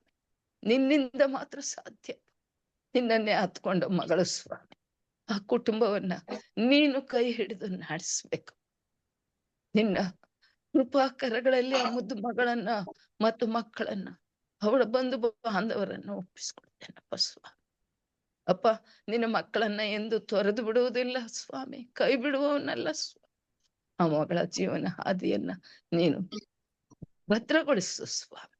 ಹಾಗೆ ತಂದೆ, ಈ ದಿವಸದಲ್ಲಿ ಆ ಮಗನ ಅಂತ್ಯಕ್ರಿಯೆ ನಡೆಯುವಾಗ ಯಾವುದೇ ರೀತಿಯ ಪ್ರಕೃತಿ ವಿಕೋಪಗಳು ಉಂಟಾಗದ ಹಾಗೆ ಅಪ್ಪ ತಂದೆ, ಆ ಮಗನು ಚಿರನಿದ್ರೆಯಲ್ಲಿ ನಿನ್ನ ಬರೋಣಕ್ಕಾಗಿ ಕಾದಿರುವಾಗ ಕಾಯುವಂತ ಕೃಪೆ ಮಾಡಿ, ಸುರಕ್ಷಿತವಾಗಿ ಎಲ್ಲ ಕಾರ್ಯಗಳು ಸುಲಲಿತವಾಗಿ ನಡೆಯುವ ಹಾಗೆ, ನಿನಗೆ ಮಹಿಮೆ ಸಲ್ಲಿಸುವ ಹಾಗೆ ನಿನ್ನ ಕೃಪಾಶೀರ್ವಾದ ನೀಡು ಸ್ವಾಮಿ. ಅಪ್ಪ, ಎಲ್ಲ ಕಾರ್ಯಗಳಲ್ಲಿ ನೀನು ಒಡೆಯನಾಗಿರೋ ಸ್ವಾಮಿ ತಂದೆ ಆದದ್ದೇ. ಅದೇ ರೀತಿಯಲ್ಲಿ ಈ ಸಹೋದರಿ ನಳಿನಿ ಬೇಸ್ಲಿಗೋಸ್ಕರ ಬೇಡ್ಕೊಳ್ತೇನೆ. ಆ ಮುದ್ದು ಮಗಳ ಜೀವಿತದಲ್ಲಿ ನೀನು ನಾಯಕನಾಗಿರ್ಬೇಕಪ್ಪ. ಆ ಮಗಳಿಗೆ ಬೇಕಾದಂತ ಶಾಂತಿ, ನೆಮ್ಮದಿಯನ್ನ ದಯಪಾಲಿಸ್ಕೊಡು ಸ್ವಾಮಿ. ಎಲ್ಲ ರೀತಿಯಲ್ಲೂ ನೀನು ಆ ಮಗಳ ಜೀವನದ ಚಾಲಕನಾಗಿದ್ದು ಆ ಮಗಳನ್ನ ಮುನ್ನಡೆಸಿ ಆ ಕುಟುಂಬವನ್ನ ನೀನು ಸಂತೈಸಿ ನಡೆಸಿ ಕಾದು ಅಪ್ಪ ತಂದೆ. ಹಾಗೆ ಸಾಮ್ಯುಯಲ್ ಕ್ರಿಸ್ಟೋಫರ್ ಆ ಮಗನ ಆರೋಗ್ಯಕ್ಕೋಸ್ಕರ ಬೇಡ್ಕೊಳ್ತೇನಪ್ಪ. ಆ ಮಗನ ಜೀವಿತದ ನಾಯಕನಾಗಿರು ನೀನೇ. ಆ ಮಗನಿಗೆ ಬೇಕಾದಂತ ಆರೋಗ್ಯ ಭಾಗ್ಯ ಕೊಟ್ಟು ಸ್ವಾಮಿ, ಆ ಮಗನ ನಿನ್ನ ಸೇವೆಯಲ್ಲಿ ಮುಂದುವರಿಯಲು, ಒಬ್ಬ ಸ್ವಾರ್ಥ ಸೇವಕನಾಗಿ ಜೀವಿಸಲು, ಸಾಕ್ಷಿಯ ಮಗನಾಗುವ ಹಾಗೆ ಆ ಮಗನನ್ನ ನೀನು ನಡೆಸಿ ಕಾಪಾಡು ಸ್ವಾಮಿ. ಅದೇ ರೀತಿಯಲ್ಲಿ ಅಪ್ಪ ತಂದೆಯೇ, ಈ ಒಂದು ಕುಟುಂಬದಲ್ಲಿ ಸೇರಿರುವಂತ ಪ್ರಿಯ ಮುದ್ದು ಮಕ್ಕಳನ್ನ, ಸವಿತಾ ಆ ಮಗಳನ್ನ ನೀನು ಆಶೀರ್ವದಿಸು ಸ್ವಾಮಿ. ಅವಳು ನಿನ್ನ ಸೇವೆಯಲ್ಲಿ ತೊಡಗುವಾಗ ಆ ಮಗಳಿಗೆ ನಿನ್ನ ಆತ್ಮನ ಬಲ ಕೊಡು ಸ್ವಾಮಿ. ತಂದೆಯಾದ ದೇವರ, ಅವಳ ಜೀವಿತವನ್ನ ನೀನು ರೂಪಿಸಿ ಚಿತ್ರಿಸಿದ್ದಿ ಸ್ವಾಮಿ. ಆ ಮಗಳನ್ನ ಕೈ ಹಿಡಿದು ನಡೆಸು. ಹಾಗೂ ಸಹೋದರ KP ರವಿ ಬಳ್ಳಾರಿಗೋಸ್ಕರ ಬೇಡ್ಕೊಳ್ತೇನಪ್ಪ. ಆ ಮಗನ ಬೇಡಿಕೆಗಳು ನಿನ್ನ ಮುಂದೆ ಅನುದಿನವೂ ತರಲ್ಪಡುತ್ತಿದೆ ಸ್ವಾಮಿ. ನಿನ್ನ ಶುಚಿತ್ವವನ್ನ ತೋರಿಸಿ ಆ ಮಗನನ್ನ ಸಂತೈಸಿ ನಡೆಸಪ್ಪ ಸ್ವಾಮಿ. ಆ ಮಗನ ಆಸೆ ಆಕಾಂಕ್ಷೆಗಳನ್ನ ಈಡೇರಿಸು ಸ್ವಾಮಿ. ಹಾಗೂ ಸಹೋದರ ಲೋಕೇಶ್ಗೋಸ್ಕರ ಬೇಡ್ಕೊಳ್ತೇನಪ್ಪ. ಆ ಮಗನ ಕುಟುಂಬದಲ್ಲಿ ಇರುವಂತ ಎಲ್ಲಾ ರೀತಿಯ ತೊಂದರೆ, ಅಡ್ಡಿ, ಆತಂಕಗಳು, ಅನಾರೋಗ್ಯ ಎಲ್ಲದರಿಂದ ಆ ಮಗನಿಗೆ ಬಿಡುಗಡೆ ಕೊಟ್ಟು ಸಮಾಧಾನದ ಜೀವಿತವನ್ನ ದಯಪಾಲಿಸಿಕೊಡು ಸ್ವಾಮಿ. ಹಾಗೂ ಸಹೋದರ ಮಂಜುನಾಥ್ ಮತ್ತು ಚಂದ್ರ ಈ ಮಗಳನ್ನ ನೀನು ಆಶೀರ್ವದಿಸು. ಅವರ ಜೀವಿತದಲ್ಲಿ ಯಾವ ಕುಂದು ಕೊರತೆಗಳಿದ್ದರೆ ಅದನ್ನ ನಿವಾರಿಸಿ ಸ್ವಾಮಿ, ನಿನ್ನ ಆತ್ಮನ ಬಲದಿಂದ ಆ ಮಕ್ಕಳನ್ನ ತುಂಬಿಸಿ ನಿನ್ನ ಸೇವೆಯಲ್ಲಿ ತೊಡಗುವಂತ ಕೃಪೆ ಮಾಡು ಸ್ವಾಮಿ. ಹಾಗೂ ತಂದೆಯಾದ ದೇವರೇ, ಸಹೋದರಿ ರಾಜೇಶ್ವರಿ ಮಗಳನ್ನ ನಿನ್ನ ಕರುಣ ಹಸ್ತಕ್ಕೆ ಒಪ್ಪಿಸ್ತೇನಪ್ಪ. ಆ ಮಗಳ ಸ್ವಾಮಿ ನಿನ್ನಲ್ಲಿ ಭಯಭಕ್ತಿಯುಳ್ಳ ಮಗಳಾಗಿ ಜೀವಿಸುವಾಗ ಆ ಮಗಳ ಕುಟುಂಬದಲ್ಲಿ ಇರುವಂತ ಸಮಸ್ಯೆಯನ್ನ ನೀನು ಬಲ್ಲಾತನಾಗಿದ್ದೀಯಪ್ಪ. ನೀನೇ ಆ ಮಗಳನ್ನ ಸ್ವಾಮಿ, ಆ ಮಗಳ ಆಸೆ ಆಕಾಂಕ್ಷೆಗಳನ್ನ ನೀನು ಈಡೇರಿಸಪ್ಪ. ಆ ಕುಟುಂಬದಲ್ಲಿ ಒಂದು ಹೊಸ ಬೆಳಕನ್ನ ಕೊಟ್ಟು ಸ್ವಾಮಿ, ಅವರು ನಿನ್ನ ಸಾಕ್ಷಿ ಮಕ್ಕಳಾಗಿ ಜೀವಿಸುವಂತ ಕೃಪಾಶೀರ್ವಾದ ನೀಡು ಸ್ವಾಮಿ. ಹಾಗೂ ಸ್ವಾಮಿ, ಪಾಸ್ಟ್ರು ಸಲಮನ್ ಪಾಸ್ಟ್ರು ಈ ಮಗನ ಕುಟುಂಬವನ್ನು, ಈ ಮಗನನ್ನು ಕೂಡ ನಿನ್ನ ಕೃಪೆಯುಳ್ಳ ಹಸ್ತಕ್ಕೆ ಒಪ್ಪಿಸ್ತೇನೆ. ಆ ಮಗನು ಸ್ವಾಮಿ ನಿನ್ನ ಸೇವೆಯಲ್ಲಿದ್ದು ಸ್ವಾಮಿ ಇನ್ನೂ ತನ್ನ ಒಂದು ಸೇವೆಯನ್ನು ಮುಂದುವರಿಸುವ ಹೆಚ್ಚಿನ ಅವಕಾಶವನ್ನ ನೀನು ದಯಪಾಲಿಸಿಕೊಡು. ಆರೋಗ್ಯ ಭಾಗ್ಯವನ್ನ ದಯಪಾಲಿಸಿಕೊಡು. ಕುಟುಂಬದಲ್ಲಿ ಶಾಂತಿ ನೆಮ್ಮದಿ ಕೊಡಪ್ಪ. ಇವರು ಸ್ವಾರ್ಥ ಸೇವೆಯಲ್ಲಿ ಭಾಗವಹಿಸುವಾಗ ಸ್ವಾಮಿ, ಈ ಮಗನಿಗೆ ಸ್ವಾಮಿ ನಿನ್ನ ಕರುಣಾ ಕಟಾಕ್ಷದಿಂದ ಎಲ್ಲ ರೀತಿಯ ಸ್ವರಗಳನ್ನ ಅನುಗ್ರಹಿಸಿಕೊಟ್ಟು ನಿನ್ನ ಒಂದು ಸ್ವಾರ್ಥೆಯಲ್ಲಿ ತನ್ನನ್ನ ತೊಡಗಿಸಿಕೊಳ್ಳುವ ಬೇಕಾದಂತ ಆರೋಗ್ಯ ಭಾಗ್ಯವನ್ನ ದಯಪಾಲಿಸಿಕೊಟ್ಟು ಆ ಮಗನನ್ನು ಆಶೀರ್ವದಿಸಬೇಕು. ಇತರರಿಗೆ ಪ್ರೋತ್ಸಾಹದಾಯಕ ಪಾಸ್ಟರಾಗಿ ಜೀವಿಸುವ ಕೃಪೆ ಮಾಡಿ ನಡೆಸಬೇಕಾಗಿ ಬೇಡ್ಕೊಳ್ತೇನೆ. ಹಾಗೂ ಸಹೋದರಿ ವರಲಕ್ಷ್ಮಿ ಮತ್ತು ಮುನ್ನೇಶ್ ಅವರಿಗೋಸ್ಕರ ಬೇಡ್ಕೊಳ್ತೇನೆ. ಈ ಮಗಳು ಸ್ವಾಮಿ ನಿನ್ನ ಸನ್ನಿಧಿಯ ಮಗಳಾಗಿ ಅನುದಿನವೂ ನಿನಗೋಸ್ಕರವಾಗಿ ಹಾಡುಗಳ ಮೂಲಕ ನಿನ್ನನ್ನು ಸ್ತೋತ್ರ ಕೃತಜ್ಞತೆಗಳನ್ನು ಸಲ್ಲಿಸ್ತಿರುವಾಗ ಆ ಮಗಳಿಗೆ ಇನ್ನೂ ಸುಶ್ರಾವ್ಯವಾದ ಸ್ವರವನ್ನ ಕೊಟ್ಟು ನಿನ್ನನ್ನು ಸ್ತುತಿಸಿ ಕೊಂಡಾಡುವಂತ ಸೌಭಾಗ್ಯವನ್ನು ದಯಪಾಲಿಸಿ ಎಲ್ಲ ಕಷ್ಟ ನೋವುಗಳಿಂದ ಬಿಡುಗಡೆ ಕೊಡು ಸ್ವಾಮಿ. ಹಾಗೂ ತಂದೆಗೆ ಯಶವಂತ್ ಅಂಗೋಳಿ ಮಗನನ್ನು ಕೂಡ ನಿನ್ನ ಕೃಪೆಯುಳ್ಳ ಹಸ್ತಕ್ಕೆ ಒಪ್ಪಿಸಿಕೊಡ್ತೇನೆ. ಆ ಮಗನ ಜೀವಿತ ನಾಯಕನಾಗಿರು ಸ್ವಾಮಿ. ಆ ಮಗನ ಸಾರುವಂತ ಸೇವೆ ಸುವಾರ್ತೆಯಲ್ಲಿ ತಂದೆಯೇ ಅನೇಕ ಆತ್ಮಗಳು ನಿನ್ನೆಡೆಗೆ ಬರುವಂತ ಕೃಪೆ ಮಾಡು. ಹಾಗೂ ಪದ್ಮಿನಿಗೋಸ್ಕರ ಬೇಡ್ಕೊಳ್ತೇನಪ್ಪ. ಆ ಮಗಳ ಜೀವಿತದ ನಾಯಕನಾಗಿರು ಸ್ವಾಮಿ. ಆ ಮಗಳಿಗೆ ಆರೋಗ್ಯ ಭಾಗ್ಯವನ್ನ ಕೊಟ್ಟು ಆ ಮಗಳು ನೀನು ಸಾಕ್ಷಿ ಮಗಳಾಗಿ ಜೀವಿಸುವಂತ ಕೃಪೆ ನೀಡಬೇಕಾಗಿ ಬೇಡ್ಕೊಳ್ತೇನೆ. ಹಾಗೂ ಸಹೋದರ ಪ್ರೇಮ್ನಾಥ್ ಕೋಲ್ಕರ್ ಅವರ ಕುಟುಂಬಕ್ಕೋಸ್ಕರ ಬೇಡ್ಕೊಳ್ತೇನಪ್ಪ. ಆ ಕುಟುಂಬದಲ್ಲಿರುವಂತ ಎಲ್ಲ ಸಮಸ್ಯೆಗಳನ್ನ ನಿವಾರಿಸು ಸ್ವಾಮಿ. ಅದೇ ರೀತಿಯಲ್ಲಿ ಅಪ್ಪ ತಂದೆಯಾದ ದೇವರೇ ಜಾನ್ ಡೇವಿಡ್ಗೋಸ್ಕರವಾಗಿ ಬೇಡ್ಕೊಳ್ತೇನಪ್ಪ ಸ್ವಾಮಿಯ ಮತ್ತು ಮಗಳು ನ್ಯಾನ್ಸಿಗೋಸ್ಕರ ಬೇಡ್ಕೊಳ್ತೇನಪ್ಪ. ಆ ಮಗಳ ಜೀವಿತದ ನಾಯಕನಾಗಿರ್ಬೇಕು ಸ್ವಾಮಿ. ತಂದೆಯಾದ ದೇವರೇ ಮಗಳಿಗಿರುವಂತ ಎಲ್ಲ ರೋಗ ಬೇನೆಗಳಿಂದ ಬಿಡುಗಡೆ ಕೊಟ್ಟು ಆ ಕುಟುಂಬದಲ್ಲಿ ಶಾಂತಿ ನೆಮ್ಮದಿ ಕೊಡಪ್ಪ. ಜಾನ್ ಡೇವಿಡ್ ಅವರಿಗೆ ಬೇಕಾದಂತ ಉತ್ತಮವಾದಂತ ಆತ್ಮಿಕ ಬಲ ಕೊಡು ಸ್ವಾಮಿ. ನಿನ್ನ ಸೇವೆಯಲ್ಲಿ ತನ್ನನ್ನು ತೊಡಗಿಸಿಕೊಳ್ಳೋ ಕೃಪೆ ಮಾಡು ಸ್ವಾಮಿ. ಆ ಕುಟುಂಬವು ಹಿಂಜಾರಿ ಹೋಗದ ಹಾಗೆ ಕುಟುಂಬದ ಒಡೆಯನ್ನು ನೀನಾಗಿದ್ದು ನಡೆಸಿ ಕಾಪಾಡು ಸ್ವಾಮಿ. ಅದೇ ರೀತಿಯಲ್ಲಿ ಅಪ್ಪ ತಂದೆಯಾದ ದೇವರೇ ಸಹೋದರ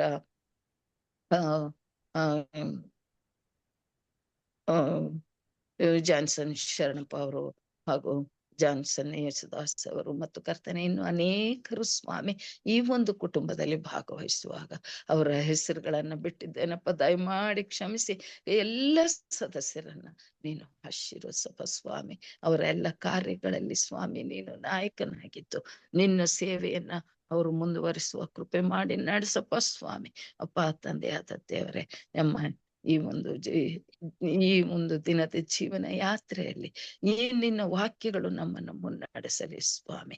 ಹಾಗೂ ಸ್ವಾಮಿ ಸಹೋದರ ಚಿನ್ನಪ್ಪ ಸಾತ್ವಿಕ್ ಅವರ ಕುಟುಂಬವನ್ನ ಅವರ ಜೀವಿತವನ್ನ ನೀನು ನಿನ್ನ ಹತೋಟಿಯಲ್ಲಿಟ್ಟು ನಡೆಸಪ್ಪ. ಅವರಿಗೆ ಬೇಕಾದಂತ ಎಲ್ಲ ಸುವರಗಳನ್ನ ಅನುಗ್ರಹಿಸಿ ಇನ್ನೂ ಹೆಚ್ಚೆಚ್ಚಾಗಿ ನಿನ್ನ ಸ್ವಾರ್ಥ ಸೇವೆಯಲ್ಲಿ ತಮ್ಮನ್ನು ತೊಡಗಿಸಿಕೊಳ್ಳುವ ಶಕ್ತಿ ಕೊಟ್ಟು ತಂದೆ ಎಲ್ಲರಿಗೂ ಒಂದು ಪ್ರೋತ್ಸಾಹದಾಯಕವಾದಂತ ಜೀವಿತವನ್ನ ಜೀವಿಸುವಂತ ಕೃಪೆ ಮಾಡು ಸ್ವಾಮಿ.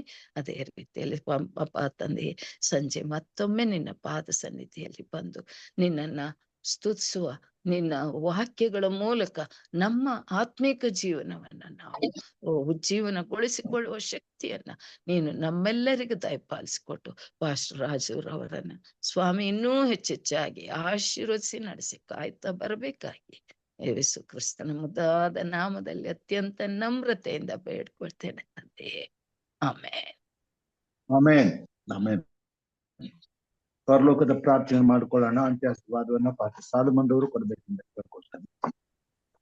ಪರಲೋಕದಲ್ಲಿರುವ ನಮ್ಮ ತಂದೆಯೇ, ನಿನ್ನ ನಾಮವು ಪರಿಶುದ್ಧವೆಂದು ಎಣಿಸಲ್ಪಡಲಿ. ನಿನ್ನ ರಾಜ್ಯವು ಬರಲಿ. ನಿನ್ನ ಚಿತ್ತವು ಪರಲೋಕದಲ್ಲಿ ನೆರವೇರುವ ಪ್ರಕಾರ ಭೂಲೋಕದಲ್ಲಿ ನೆರವೇರಲಿ. ನಮ್ಮ ಅನುದಿನದ ಆಹಾರವನ್ನು ಹೊತ್ತು ನಮ್ಮ ದಯಪಾಲಿಸಿಕೊಡು. ನಮಗೆ ತಪ್ಪು ಮಾಡಿದವರನ್ನ ನಾವು ಕ್ಷಮಿಸಿದಂತೆ ನಮ್ಮ ತಪ್ಪುಗಳನ್ನ ಕ್ಷಮಿಸು. ನಮ್ಮ ಅನುಶೋಧನೆಯೊಳಗೆ ಸೇರಿಸದೆ ಕೇಡಿನಿಂದ ತಪ್ಪಿಸು. ಯಾಕಂದರೆ ರಾಜ್ಯವು ಬಲವು ಮಹಿಮೆಯು ಇಂದು ಎಂದು ಸದಾಕಾಲ ನಿನ್ನದೇ ಸ್ವಾಮಿ. ನಮ್ಮ ತಂದೆಯಾದ ದೇವರ ಪ್ರೀತಿಯು ನಮ್ಮ ರಕ್ಷಕನಾದಂತ ಯೇಸು ಕ್ರಿಸ್ತನ ಕೃಪೆಯು ಪರಿಶುದ್ಧಾತ್ಮ ದೇವರ ಅನ್ಯೋನ್ಯತೆಯು ಐಕ್ಯತೆಯು ಸಹವಾಸವು ಇಂದು ಎಂದು ಸದಾಕಾಲವು ಕೂಡಿ ಬಂದಿರುವಂತಹ ದೇವರ ಮಂದಿಯ ಸಂಗಡ ಅವರ ಕುಟುಂಬ ಮಕ್ಕಳ ಸಂಗಡ ಬಂಧು ಬಳಗದವರ ಸಂಗಡ ಹಾಗೂ ಸ್ವಾಮಿ ಪ್ರಾರ್ಥನೆ ವಿಜ್ಞಾಪನೆಗಳ ಸಂಗಡ ನಿನ್ನ ವಾಕ್ಯವನ್ನ ಆಲಿಸಲು ಸದಾ ಹಂಬಲದಿಂದ ಎದುರು ನೋಡುತ್ತಿರುವ ಎಲ್ಲಾ ವಿಶ್ವಾಸಿಗಳ ಸಂಗಡ ಸದಾಕಾಲ ನೆಲೆಯಾಗಿರ್ಲಿ ಸ್ವಾಮಿ. ಆಮೇನ್. ಎಚ್ಚರವಾಗಿದ್ದು ಪ್ರಾರ್ಥಿಸು ಕುಟುಂಬದಲ್ಲಿ ದೈವಿಕ ಮನವನ್ನ ಬಡಿಸಿದ ಹಿರಿಕರಾದ ಚಿನ್ನಪ್ಪ ಸಾತ್ವಿಕ್ ರವರಿಗೂ ಆರಂಭದ ಹಾಗೂ ಅಂತ್ಯದ ಪ್ರಾರ್ಥನೆಯನ್ನ ಮಾಡಿದಂತಹ ಹಿರಿಯರಿಗೂ ಸಹೋದರಿಗೂ ಹಾಗೂ ಕುಟುಂಬದಲ್ಲಿ ಕೂಡಿ ಬಂದಿರತಕ್ಕಂತ ತಮ್ಮೆಲ್ಲರಿಗೂ ಧನ್ಯವಾದಗಳನ್ನ ಸಲ್ಲಿಸುವಂತವಳಾಗಿದ್ದೇನೆ. ಮತ್ತೆ ನಾವು ಸಾಯಂಕಾಲದಲ್ಲಿ ಕನ್ನಡ ಅಂತಾರಾಷ್ಟ್ರೀಯ ಸಭಾ ಶಾಲೆಯಲ್ಲಿ ಎಲ್ಲರೂ ಒಟ್ಟಾಗಿ ಕೂಡಿ ಬರುವ ಎಲ್ಲರಿಗೂ ಬೆಳಗಿನ ಮುಂಜಾನೆಯ ಶುಭ. ಆಮೇನ್. ಆಮೇನ್. ಆಮೇನ್. ಓಕೆಮ್ಮ. ವಂದನೆಗಳು. ಈ ದಿನದ ಕಾರ್ಯಕ್ರಮದಲ್ಲಿ ಭಾಗವಹಿಸಿದಂತ ತಮ್ಮೆಲ್ಲರಿಗೂ ವಂದನೆಗಳನ್ನ ಸಲ್ಲಿಸ್ತೇನೆ. ವಿಶೇಷವಾದ ಸಂದೇಶವನ್ನು ತಂದಂತ ಚಿನ್ನಪ್ಪ ಸಾತ್ವಿಕ್ ಅವರಿಗೆ ವಂದನೆಗಳನ್ನ. ಆರಂಭದ ಪ್ರಾರ್ಥನೆ ಮಾಡಿದಂತ ಸಹೋದರಿ ಶೈಲಮ್ಮ ಬೆಂಜಮಿನ್ ರವರಿಗೂ, ವಿಶೇಷ ಗೀತೆಯನ್ನ ಹಾಡಿದಂತ ಸಹೋದರಿ ವರಲಕ್ಷ್ಮಿ ಅವರಿಗೂ, ಮುಕ್ತಾಯದ ಪ್ರಾರ್ಥನೆ ಮಾಡಿದಂತ ಹಿರಿಯರಂತ ಹೇಮಲತಾ ಭಕ್ತರಾಜಮ್ಮ ಅವ್ರಿಗೂ ವಂದನೆಗಳನ್ನು ಸಲ್ಲಿಸ್ತೇನೆ. ದೇವರು ನಮ್ಮೆಲ್ಲರನ್ನ ಆಶೀರ್ವಾದ ಮಾಡಲಿ. ಚಿನ್ನಪ್ಪ ಸಾತ್ವಿಕ್ ಅವರು ಇವತ್ತಿನ ಸಂಗತಿಗಳನ್ನ ನೀವು ಒಂದು ಬರವಣಿಗೆಯಲ್ಲಿ ವಿವರಣೆ ರೂಪದಲ್ಲಿ ಒಂದು ಪುಸ್ತಕದ ಹೊತ್ತಿಗೆಯಾಗಿ ನೀವು ಅದನ್ನ ಬರಿಬಹುದು. ಅದು ಬಹಳ ಪ್ರಾಮುಖ್ಯ. ಅದು ಲಿಟ್ರೇಚರ್ ಅಲ್ಲಿ ನೀವು ಅದನ್ನ ಲಿಖಿತದಲ್ಲಿ ಬರೆದ್ರೆ ಮುಂದೆ ಅದು ಬಹಳ ಉಪಯೋಗ ಆಗ್ತದೆ. ಒಳ್ಳೆ ಸಂದೇಶ. ದೇವರು ಆಶೀರ್ವಾದ ಮಾಡಿ. ಇಂಥ ಆಲೋಚನೆಗಳು ಬಂದಾಗ ಅವನ್ನ ನಾವು ಬಿಟ್ಬಿಡ್ಬಾರ್ದು. ಅದನ್ನ ಮುಂದಿನ ತಲೆಮಾರಿಗೆ ನಾವು ಇಡಬೇಕಾಗ್ತದೆ. ದಯಮಾಡಿ ಅದ್ರ ಬಗ್ಗೆ ಗಮನ ಹರಿಸಲಿ ಅಂತ ಕೇಳ್ಕೊಳ್ತೇನೆ. ದೇವ್ರು ನಿಮ್ಮನ್ನ ಆಶೀರ್ವಾದ. ಥ್ಯಾಂಕ್ ಯು ಎಲ್ರಿಗೂ. ಮತ್ತೆ ಸಾಯಂಕಾಲ ಅಂತಾರಾಷ್ಟ್ರೀಯ ಕನ್ನಡ ಸಭಾ ಚಾಲಕರಿಗೆ ಹಾಜರಾಗೋಣ.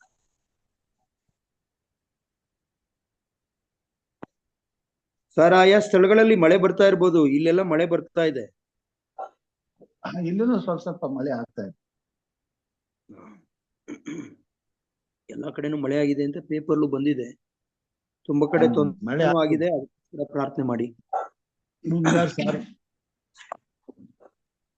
ಫಸ್ಟ್ ನ್ಯಾನ್ಸಿ ಹೇಗಿದ್ದಾರೆ? ನ್ಯಾನ್ಸಿ ಅವರು ಈಗ ಸದ್ಯಕ್ಕೆ ಯಾವುದೇ ಭಯ ಇಲ್ಲದೆ ಇದ್ದಾರೆ. ಅದೇನೋ ಒಂದು ರಿಪೋರ್ಟ್ಗೋಸ್ಕರ ಎಲ್ಲೋ ನೋಡ್ತಾ ಇದ್ದಾರೆ.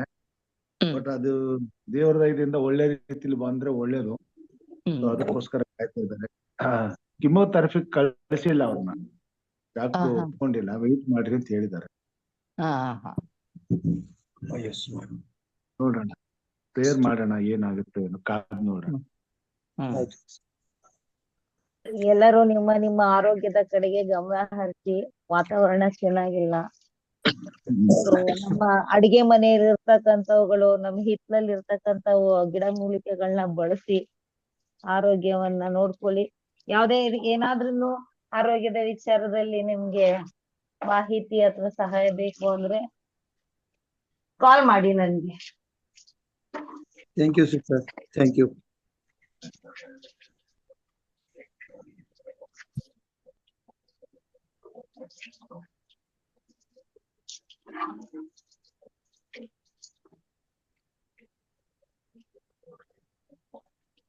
ವಂದನೆಗಳು ಫಸ್ಟ್ ಎಲ್ಲರಿಗೂ.